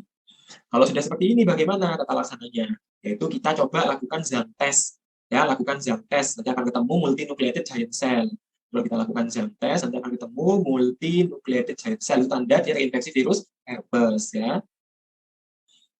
Nah, herpes yang mana? Kalau sudah seperti ini jelas ya, lesinya dermatomal, diagnosisnya adalah herpes zoster. Nah, untuk mendiagnosis herpes zoster juga cantumkan juga regionya. Jadi herpes zoster, regio torak. Torak yang sebelah mana ini? Torak sebelah kanan sesuai dengan dermatom berapa? Karena ini sesuai dengan penting susu. Ini dermatomal T4 ya, dermatomnya T4. Gitu. Untuk herpes diagnosisnya harus lengkap kayak gini, harus user regiotorax distal, dermatomal T4, sejajar dengan dermatom T4. Ketalasannya bagaimana? Sama seperti ketalasannya varicella. Kalau ada pelentingan kita berikan bedak mentol, kalau sudah pecah kita berikan salam antibiotik. Bisa ditambah dengan asiklovir ya, asiklovir minum. Jadi kita berikan asiklovir dosisnya dosis penuh ya, 5 kali 800 mg. Selama 7 hingga 10 hari. Itu ketalasannya. Itu untuk studi kasusnya ya, pada kasus infeksi virus karena infeksi virus pada kulit, di infeksi kulit karena virus. Oke, itu untuk infeksi kulit karena virus. Ada pertanyaan dari teman-teman? Belum? Oke, kalau belum, kita lanjutkan ke infeksi kulit akibat bakteri. Ya, jadi ada infeksi kulit akibat bakteri. Nah, infeksi kulit karena bakteri itu nanti dibedakan menjadi dua berdasarkan jenis bakterinya. Ada bakteri yang dapat menyebabkan nanah atau bakteri purulen atau bakteri yang non-purulen. Kalau bakteri yang penyebab nanah, pasti dia disebabkan karena apa? Karena Staphylococcus aureus atau Streptococcus beta hemolyticus atau Streptococcus pyogen ya, beta hemolyticus atau pyogen. Kalau penyebabnya itu non purulen, itu kasusnya apa? Kasusnya itu erythrasma ya, itu karena Corynebacterium atau karena lepra. Jadi ada topik khusus ya tentang lepra, infeksi kulit karena bakteri. Nah, untuk infeksi kulit karena bakteri yang sifatnya purulen, nanti ada berbagai jenis, atau yang dikenal dengan pioderma. Pioderma itu merupakan infeksi bakteri purulen pada kulit. Namanya itu adalah pioderma. Nah, pioderma nanti ada yang mengenai folikel rambut. Jadi infeksinya itu kena di akarnya rambut. Namanya adalah infeksi folikel yang disebut dengan folikulitis. Jadi folikulitis itu merupakan infeksi bakteri purulen yang mengenai folikel rambut. Tanda S-nya apa pada folikulitis? Kita temukan tanda-tanda infeksi purulen. Kita temukan pustul ya yang berisi nanah. Dikelilingi oleh eritema, itu biasanya itu makula ya, di sini ada makula eritemanya. Dan kita temukan bintik rambut, jadi ada rambut di tengah pustul. Itu ciri khas daripada folikulitis ya, rambut di tengah pustul. Tapi kalau dia itu sudah melebar sampai ke kulit sekitar, dia berubah nama menjadi furunkel atau bisul ya. Di kulit nama lainnya adalah bisul yang merupakan radang atau infeksi pada folikel dan kulit sekitarnya. Jadi dia sudah mengenai kulit-kulit sekitar daripada folikel rambut itu. Jadi sudah mulai melebar dan sudah mulai menonjol dia. Makanya UKK-nya bukan pustul lagi, tapi nodul sudah. Nah, nodulnya ini nodul purulen yang berisi nanah. Jadi waktu kita pencet, biasanya keluar tuh nanahnya di puncaknya. Puncaknya ini namanya adalah punctum atau bahasa awamnya itu matanya. Matanya bisul itu tadi. Tempat keluarnya nanah ketika kita pencet. Namanya punctum ya. Itu ciri khas daripada furunkel. Tapi kalau furunkelnya itu meluas hingga ke jaringan sekitar atau sekumpulan furunkel yang menggabung jadi satu. Jadi bisa ada furunkel jumlahnya 3 di leher. Terus dia luas meluas akhirnya jadi satu. Dia itu fusi atau menggabung. Nah, ketika dia fusi atau menggabung namanya adalah karbunkel. Jadi sekumpulan furunkel yang menjadi satu. Kalau seperti ini bukan nodul lagi karena ukurannya sudah lebih dari 1 cm, maka dia menjadi tumor. Di mana tumornya itu tumor yang bersifat purulen juga. Dan waktu kita amati, karena ini gabungan daripada banyak furunkel, maka kita temukan punktumnya itu banyak. Jadi punktum lebih dari 1. Itu menunjukkan dia itu karbunkel, ya, itu tanda khas daripada furunkel dan karbunkel, perbedaannya. Tapi kalau kita raba, ternyata ini sudah lunak ya, sudah melunak, artinya ini penuh dengan nanah. Kalau sudah penuh dengan nanah, berarti dia bukan karbunkel lagi, diagnosisnya menjadi abses atau timbunan nanah di bawah kulit. Karena waktu kita pegang sudah lunak ya, isinya itu kayak isinya cairan. Jadi itu sudah penuh nanah, diagnosisnya berubah menjadi abses. Itu ya perjalanan dari folikulitis hingga menjadi abses. Folikulitis kena di folikel dulu, kalau meluas nanti jadi furunkel, furunkel banyak gabung jadi satu jadi karbunkel, karbunkel yang isinya sudah penuh dengan nanah jadi abses. Itu ya untuk folikulitis, furunkel, karbunkel, dan abses. Tapi ada lagi infeksi kulit yang dia itu tidak bermanifestasi berupa nodul atau tumor. Jadi dia itu malah muncul luka. Namanya adalah ektima. Jadi ektima ini merupakan borok ya atau luka pada kulit akibat bakteri purulen. Biasanya penyebabnya itu Staphylococcus aureus ya, bakteri purulen. Tapi kalau karbunkel sama furunkel sama folikulitis umumnya penyebabnya itu campuran antara Staphylococcus dan Strepto, bisa dua-duanya ditemukan. Tapi kalau pada ektima umumnya penyebabnya Staphylococcus aureus. Tapi ini manifestasi klinisnya bukan benjolan berisi nanah kayak tadi, bukan pustul, bukan nodul, bukan tumor, bukan abses, tapi dia datang dalam kondisi ulkus. Jadi ini bahasa awamnya adalah borok ya, borok yang dia itu sudah terinfeksi. Biasanya ini sering terjadi di mana? Pada kaki. pada ekstremitas bawah umumnya. Dikaitkan dengan faktor resiko trauma berulang, misal dia habis tersandung, atau dia habis kena gores kayu, atau kena gores besi, atau kena gores apapun, terus tiba-tiba dia bernanah, keluar borok bernanah, berarti itu namanya adalah ektima. Atau habis kena gigitan serangga, misal habis digigit nyamuk ya, terus digaruk, terus tiba-tiba dia bernanah, timbul borok, jadi dia diagnosisnya jadi ektima. Dan dikaitkan dengan higienitas yang buruk, misal pasiennya itu mandi dengan air sungai, atau mandi dia jarang mandi, gitu. Biasanya pada anak-anak ini biasanya. Anak-anak kan biasanya mandinya nggak benar, atau dia nggak mau mandi, gitu. Untuk UKK pada ektima, tadi sudah saya sebutkan, yaitu dia datang dengan ulkus, sudah berbentuk borok yang dia ada kerokannya, sudah ada ceruknya. Umumnya ulkusnya itu kotor ya, ditutupi oleh kerusa tebal warna kuning.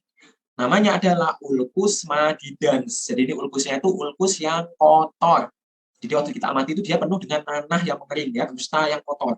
Dan apabila krustanya kita angkat, kita jumpai daerah yang bolong di situ, daerah yang dia itu bentuk ceruk. Namanya adalah punch out lesion ya. Lesi yang seolah-olah seperti kulitnya itu terangkat. Jadi kayak bopeng ya, dia itu namanya punch out lesion. Jadi waktu kita angkat itu kayak gini.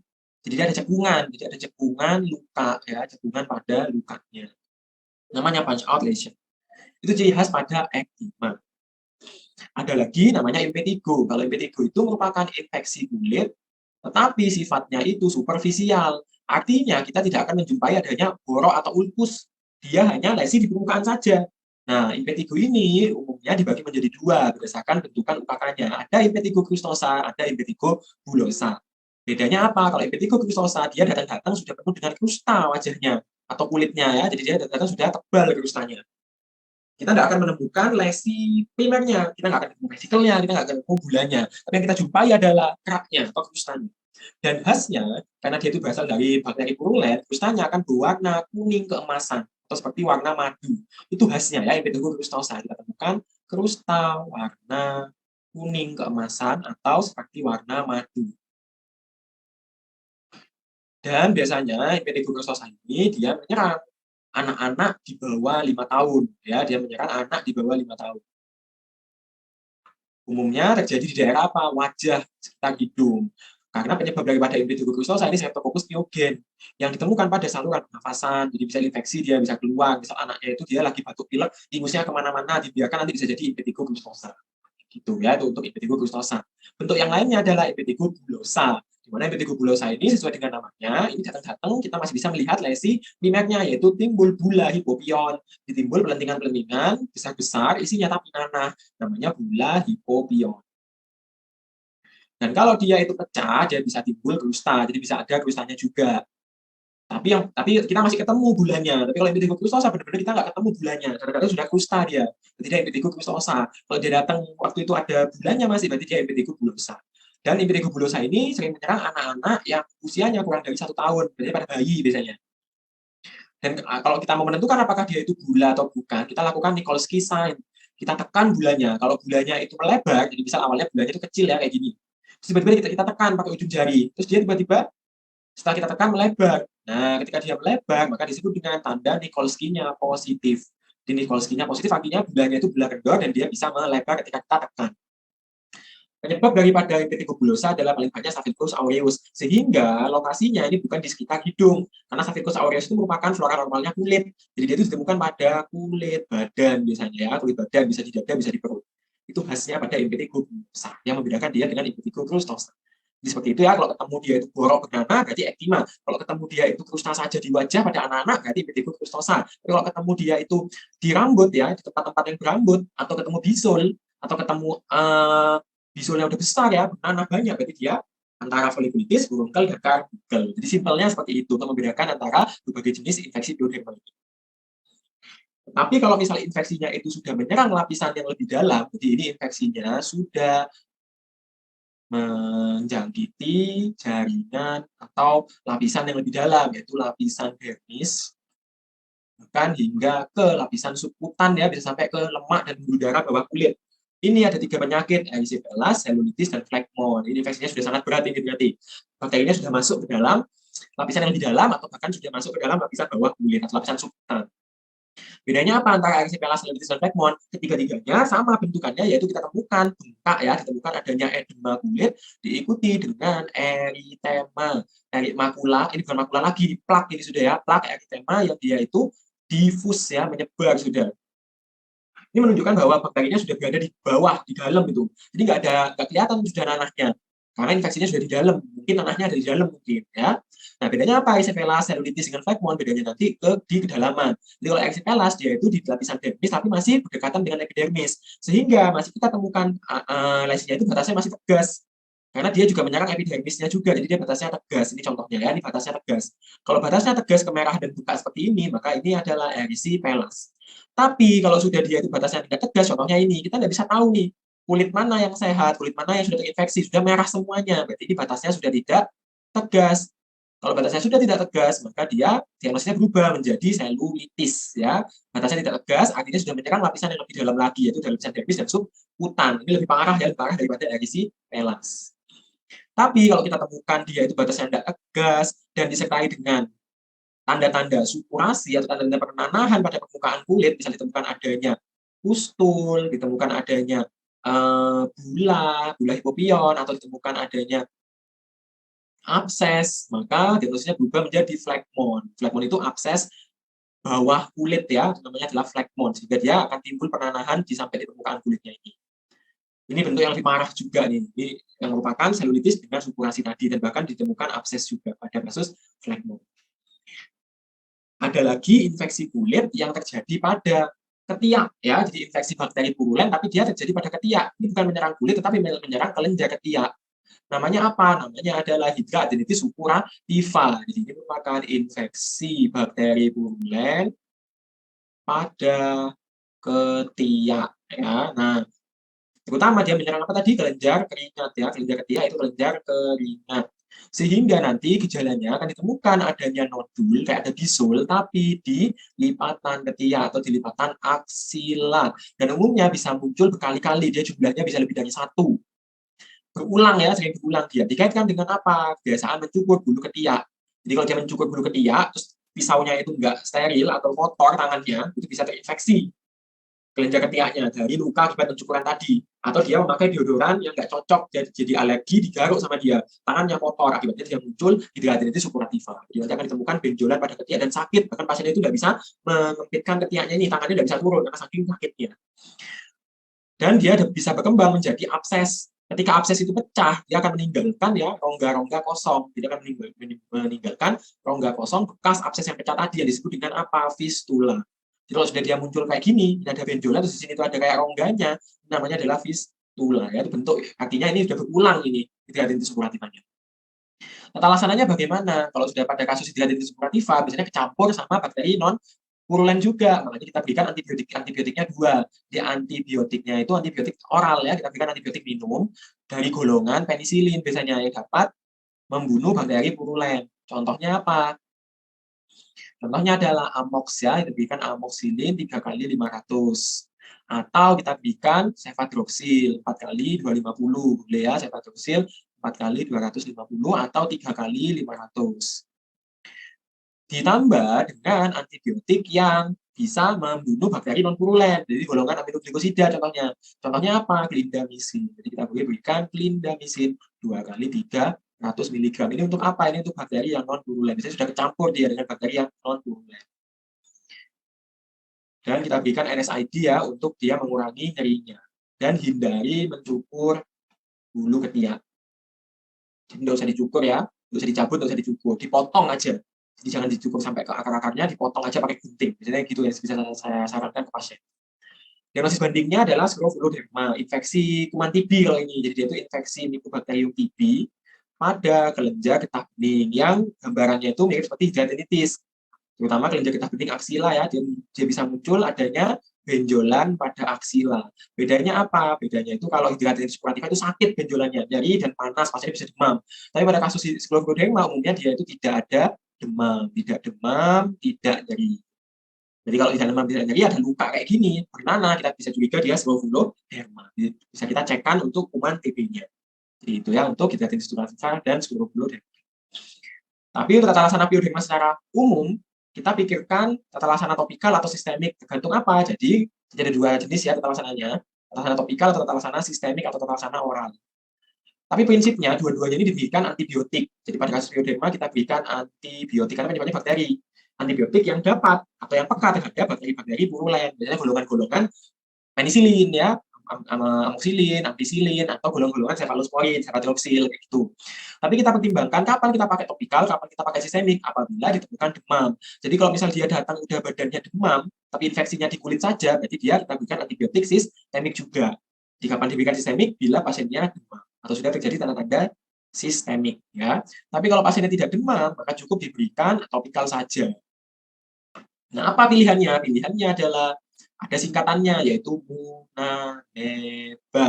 Munaneba itu singkatan daripada antibiotik topikal ya. Kalau tadi kan antivirus kan antifungal kan KTM 112 K2. Kalau ini antibiotik topikal singkatannya adalah Munaneba. Mu yang pertama adalah mupirocin 2%. Nah adalah natrium fusidat ya. Berapa persen? Sama 2%. Terus neba itu dua obat isinya yaitu neomycin dicampur dengan basitrasin. Berapa persen? 1%. Jadi pilih boleh mupirocin, natrium fusidat atau neba, neomycin, basitrasin ya, ingat guna neba. Tapi kalau misal pasien itu datang dengan demam, maka kita berikan antibiotik oral ya, kita masukkan golongan-golongan apa ini? Golongan penisilin atau cephalosporin. Boleh pakai amox, boleh pakai cloxacillin, tapi jarang sudah ya cloxacillin ini. Yang paling sering adalah amox untuk kita berikan cefadroxil ya. Cefadroxil itu golongan cephalosporin. Tapi kalau misal pasiennya datang, krustanya itu tebal atau tanahnya banyak atau madidan, kotor, ini jangan langsung kita hantam dengan antibiotik topikal, jangan langsung kita berikan salep atau krim. Maka kita bersihkan dulu ya, kita bersihkan dulu krusta atau nanahnya dengan cara apa? Jangan dikeropek ya, jangan dikelopek, jangan kita sengaja kita kerok, jangan, itu bakal bikin infeksi.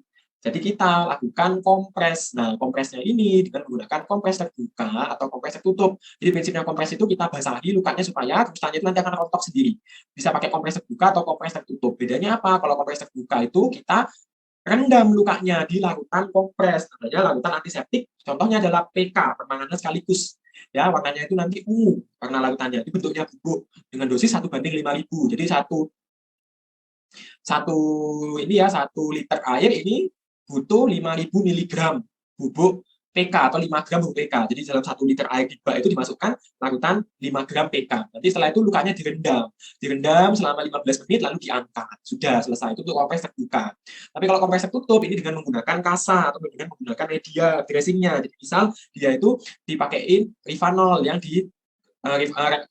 kasa yang direndam dengan Rivanol lalu ditempelkan pada lukanya selama 15 menit lalu dilepas. Itu prinsipnya kompres tertutup. Nanti lama-lama dia itu akan hilang sendiri krustanya, makin nipis, makin terkelupas sendiri tanpa kita paksa. Atau kalau nggak mau pakai Rivanol, biasanya pergi ke Rivanol, boleh pakai iodin ya, larutan povidone iodin 1%. Jadi kasanya direndam sama povidone iodin 1%, lalu ditempelkan pada luka, ditunggu 15 menit, nanti dilepas, nanti akan rontok sendiri.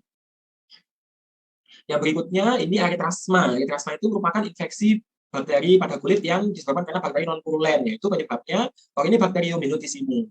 Tanda khasnya apa? Tanda khasnya kita temukan makula eritem dengan batasnya itu tegas. Jadi ini menyerupai tinea. Yang membedakan adalah pada eritrasma ini tidak ditemukan adanya central healing.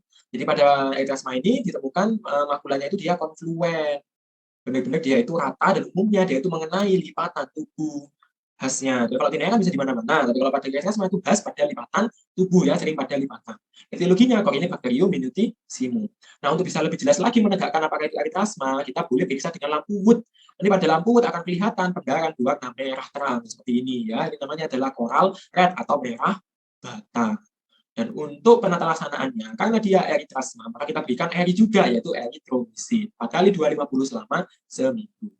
Tidak perlu terapi topikal ya, cukup kita berikan eritromycin 4x250 selama seminggu dan akan sembuh ya. Jadi itu untuk eritrasma.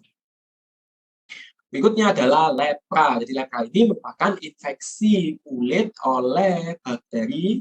Ini selain pada kulit, dia juga menyerang saraf ya. Jadi infeksi kulit dan saraf oleh bakteri Mycobacterium lepra yang satu kelompok, satu keluarga dengan TB atau penyakit kusta atau morbus Hansen ya, MH. Nah, gejala daripada infeksi lepra ini sesuai dengan patogenesisnya. Jadi dia itu menyerang kulit dan saraf. Jadi kita temukan apa? Kita temukan ini ya indikatornya. Jadi kita temukan ada trias lepra, trias lepra. Yang pertama pasti kita temukan lesi pada kulit karena dia menyerang kulit. Akan tampak sebagai apa? Akan timbul makula atau plak, hipo atau hiperpigmentasi. Jadi mirip seperti panu dia. Ada timbul bercak-bercak ya, warnanya putih atau warnanya coklat kehitaman. Ini contoh yang dia itu plak hiperpigmentasi, coklat kehitaman. Atau ini yang contoh yang hipopigmentasi, plaknya itu dia putih. Itu tanda yang pertama. Tanda yang kedua, karena ada gangguan saraf, saraf itu ada dua. Ada tiga. Saraf sensorik, saraf motorik, dan saraf otonom. Nah, pada kasus lepra, itu yang kena duluan apa? Ada gangguan saraf sensorik dulu. Jadi itu ya gejala yang kedua. Kita jumpai apa? Kita jumpai adanya mati rasa atau kebas pada lesi kulit. Nah, itu khasnya lepra. Jadi kita temukan bercak-bercak warna putih atau kehitaman, waktu kita pegang, dia bilangnya mati rasa, atau nggak bisa tidak merasakan apapun. Kita tusuk dengan jarum, nggak akan kesakitan dia. Karena ada gangguan saraf sensori, itu tanda yang kedua. Tanda yang ketiga adalah gangguan saraf motorik dan otonom. Jadi kita temukan adanya kecacatan pada ototnya, ya. Jadi misal dia lepranya di tangan, ada saraf medianus, nanti dia bisa menyebabkan kecacatan pada saraf medianusnya. Kalau kita belajar anatomi, saraf medianus itu dia saraf yang menggerakkan jempol, telunjuk, sama sebagian jari tengah. Sehingga ketika saraf medianus yang rusak karena lepra, dia tidak dapat untuk menekuk jempol, telunjuk, dan jari tengah, yang akan disebut dengan ape hand. Jadi dia disebut menekuk ini dia nggak bisa. Gini nanti dia tetap dia nggak bisa, karena udah lumpuh ini sarafnya, karena diserang oleh bakteri lepra tadi. Atau dia kenanya di nervus radial, dia akan terjadi wrist drop, karena fungsi daripada nervus radial itu untuk mengangkat daripada telapak tangan, supaya telapak tangan itu bisa kayak gini. Tapi ada orang dengan lepra dan ada nervus radialisnya, dia akan lumpuh, nggak bisa ngangkat tangannya. Tapi kalau dia kenanya di saraf ulna itu dia menginervasi kelingking sama jari manis. Dia nanti nggak akan bisa nekuk kelingking sama jari manisnya. Nanti dia akan seperti cakar kayak gini, claw hand. Susah dia buat nekuk, kayak gini dia, claw hand. Itu tanda daripada gangguan motorik di tangan. Kalau di kaki juga sama, misal dia kenanya di nervus peroneus, dia itu fungsinya sama seperti nervus radial, akan terjadi apa? Foot drop namanya, kakinya nggak bisa nekuk ke atas. Tapi kalau kenanya di wajah, umumnya terjadi gangguan pergerakan otot-otot wajah. Pasiennya biasanya nggak bisa menggerakkan otot wajah, itu bisa. Atau yang paling ekstrim bisa terjadi nekrosis ya, sampai tangannya putus semuanya. Ini akibat daripada dia mati rasa, terus cacat ujung-ujung jarinya. Ketika udah mati rasa, infeksi kan itu nggak kerasa kalau sakit, tahu-tahu rontok. Ditimbul kecacatan. Kecacatan akibat lepra itu tanda yang sudah berat ini. Makanya dari orang zaman dulu dia takut kalau ketemu orang lepra karena bentuknya itu cacat, sudah tangannya tidak ada, wajahnya sudah penuh bercak-bercak kayak gini. Nah, makanya takut biasanya kontak dengan orang dengan lepra. Dan untuk membuktikan lepra kita harus lakukan pemeriksaan seperti TB paru. Kita cek apa? Cek bakteri tahan asamnya ya, kita cek BTA. Kita pernah tahu ya di paru-paru kan, di TB paru ya kita cek DHA untuk mencari bakteri tahan asam. Nah, pada kasus lepra kita juga cek bakteri tahan asamnya juga atau BTA. Tapi bukan dari DHA, tapi dari mana sumbernya? Dari kerokan kulit. Jadi kita lakukan kerokan kulit sama seperti yang jamur tadi ya, tapi kita periksanya bukan KUH, tapi kita periksa bakteri tahan asamnya. Nanti akan ketemu apa? Nanti akan ketemu bakteri tahan asam berwarna merah. Yang akan ketemu bakteri tahan asam berwarna merah seperti ini. Batang ya, berbentuk batang dia, basil berwarna merah, ini BTA.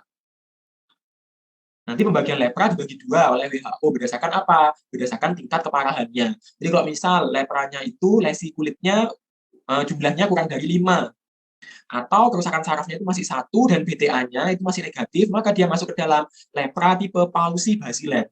Artinya lepra dengan jumlah bakterinya itu masih sedikit. Makanya gejalanya itu dia tidak terlalu khas, tidak terlalu tampak banyak ya. Jadi lesi kulitnya cuma kurang dari 5, nefusnya rusak cuma 1, dan BTA-nya negatif. Jadi waktu kita lakukan kerokan kulit itu dia nggak memberikan hasil BTA positif, nggak ketemu bakterinya. Tapi kita temukan tanda-tanda lepra, triasnya lepra. Tapi kok nggak ada BTA-nya negatif, berarti dia tipe yang sedikit, yaitu Pauci basiler. Tapi kalau sudah ketemu lesinya lebih dari 5, banyak, sewajah, sepunggung, nefusnya rusak sudah banyak, tangannya sudah cacat, nggak karu-karuan, BTA-nya positif, berarti dia tipe yang multibasiler. Jadi ini lepra dengan jumlah bakterinya itu banyak, jumlah bakterinya banyak sekali atau masif, jumlahnya banyak sekali. Tapi kalau misal lesinya cuma 1, tetapi BTA-nya positif, masuk kemana? Jadi kalau misal lesinya itu kurang dari 5, tapi BTA-nya sudah positif, maka ini sudah masuk ke dalam tipe multibasiler MB. Karena BTA itu baru bisa positif ketika jumlah kumannya itu di atas di atas 1000 ya, di atas 1000 dalam satu lokasi itu. Makanya kalau kuman itu cuma 100, 10 itu nggak akan ketemu BTA-nya. Kalau dia itu sudah banyak ya bakterinya masif, berarti dia BTA-nya positif. Jadi dia sudah masuk ke dalam lepra yang multibasil. Itu yang untuk pembagian lepra berdasarkan keparahannya.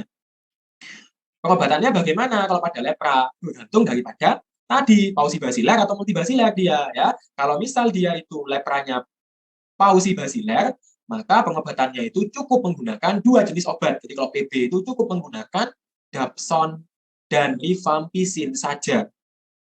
Tetapi kalau dia itu multibasiler, kita tambahkan satu obat lagi yaitu lampren atau clofazimin. Jadi dapson, rifampicin ditambah dengan lampren atau clofazimin.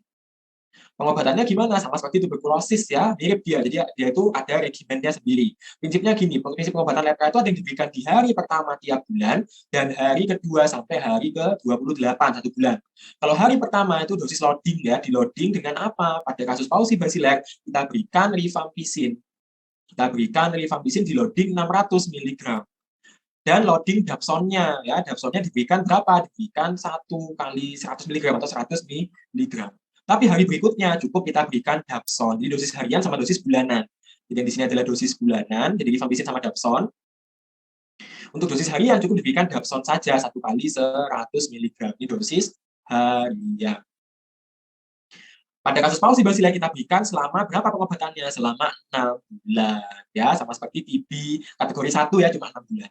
Tapi pada kasus multibasiler, dosis harian sama bulanannya berbeda karena ketambahan clofazimin.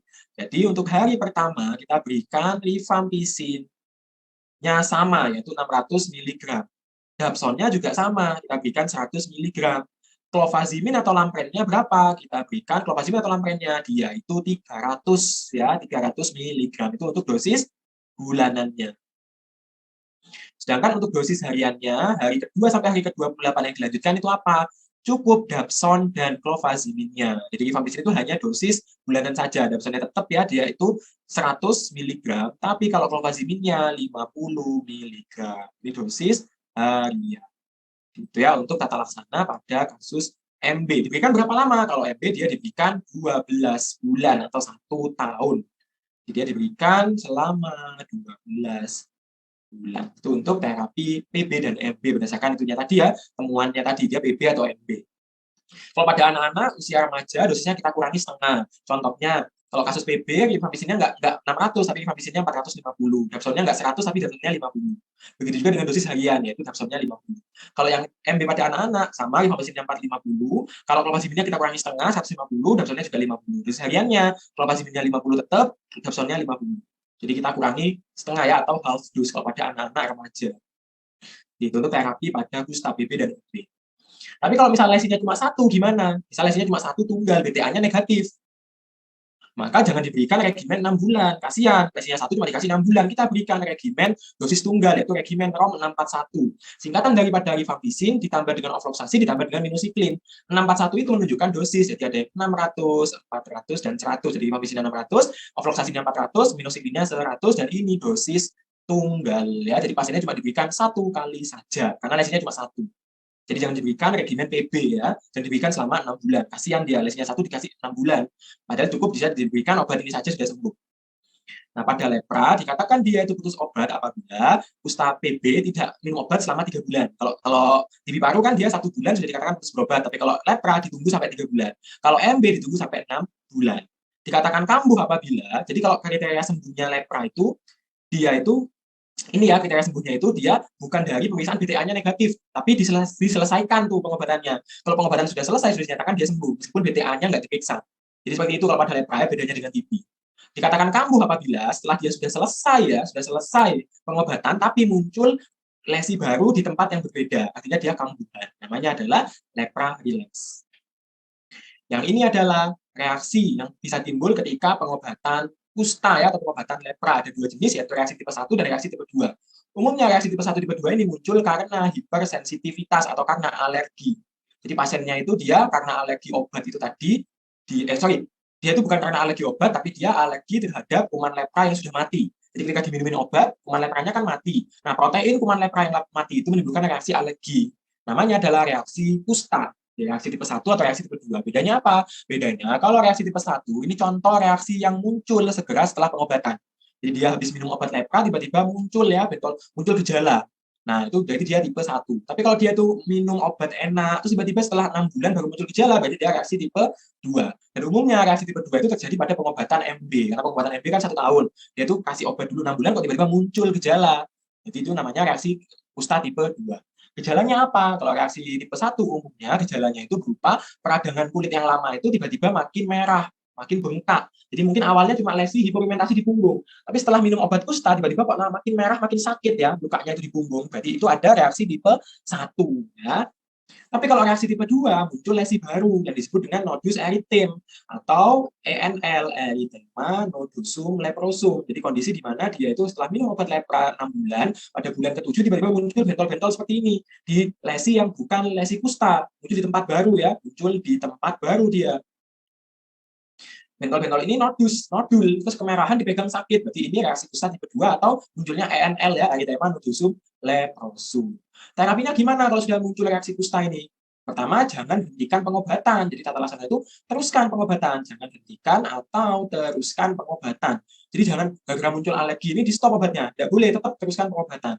Tetapi kita imbangi dengan pemberian obat-obat anti alergi ya, atau kita berikan kortikosteroid dosis tinggi yaitu prednison 60 mg per hari yang di-tapering off setiap minggu.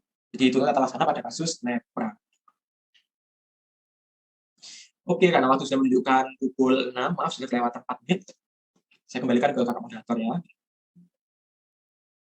Baik, terima kasih Dr. Cagar atas kesempatannya. Saat ini sudah masuk untuk waktu istirahat sholat dan maghrib. Silahkan pada kakak peserta untuk istirahat sholat dan maghrib ya. Untuk waktunya hingga 18.24. Nanti ketika 18.24 kelas akan dilanjutkan kembali. Baik, terima kasih dan selamat beristirahat sholat maghrib.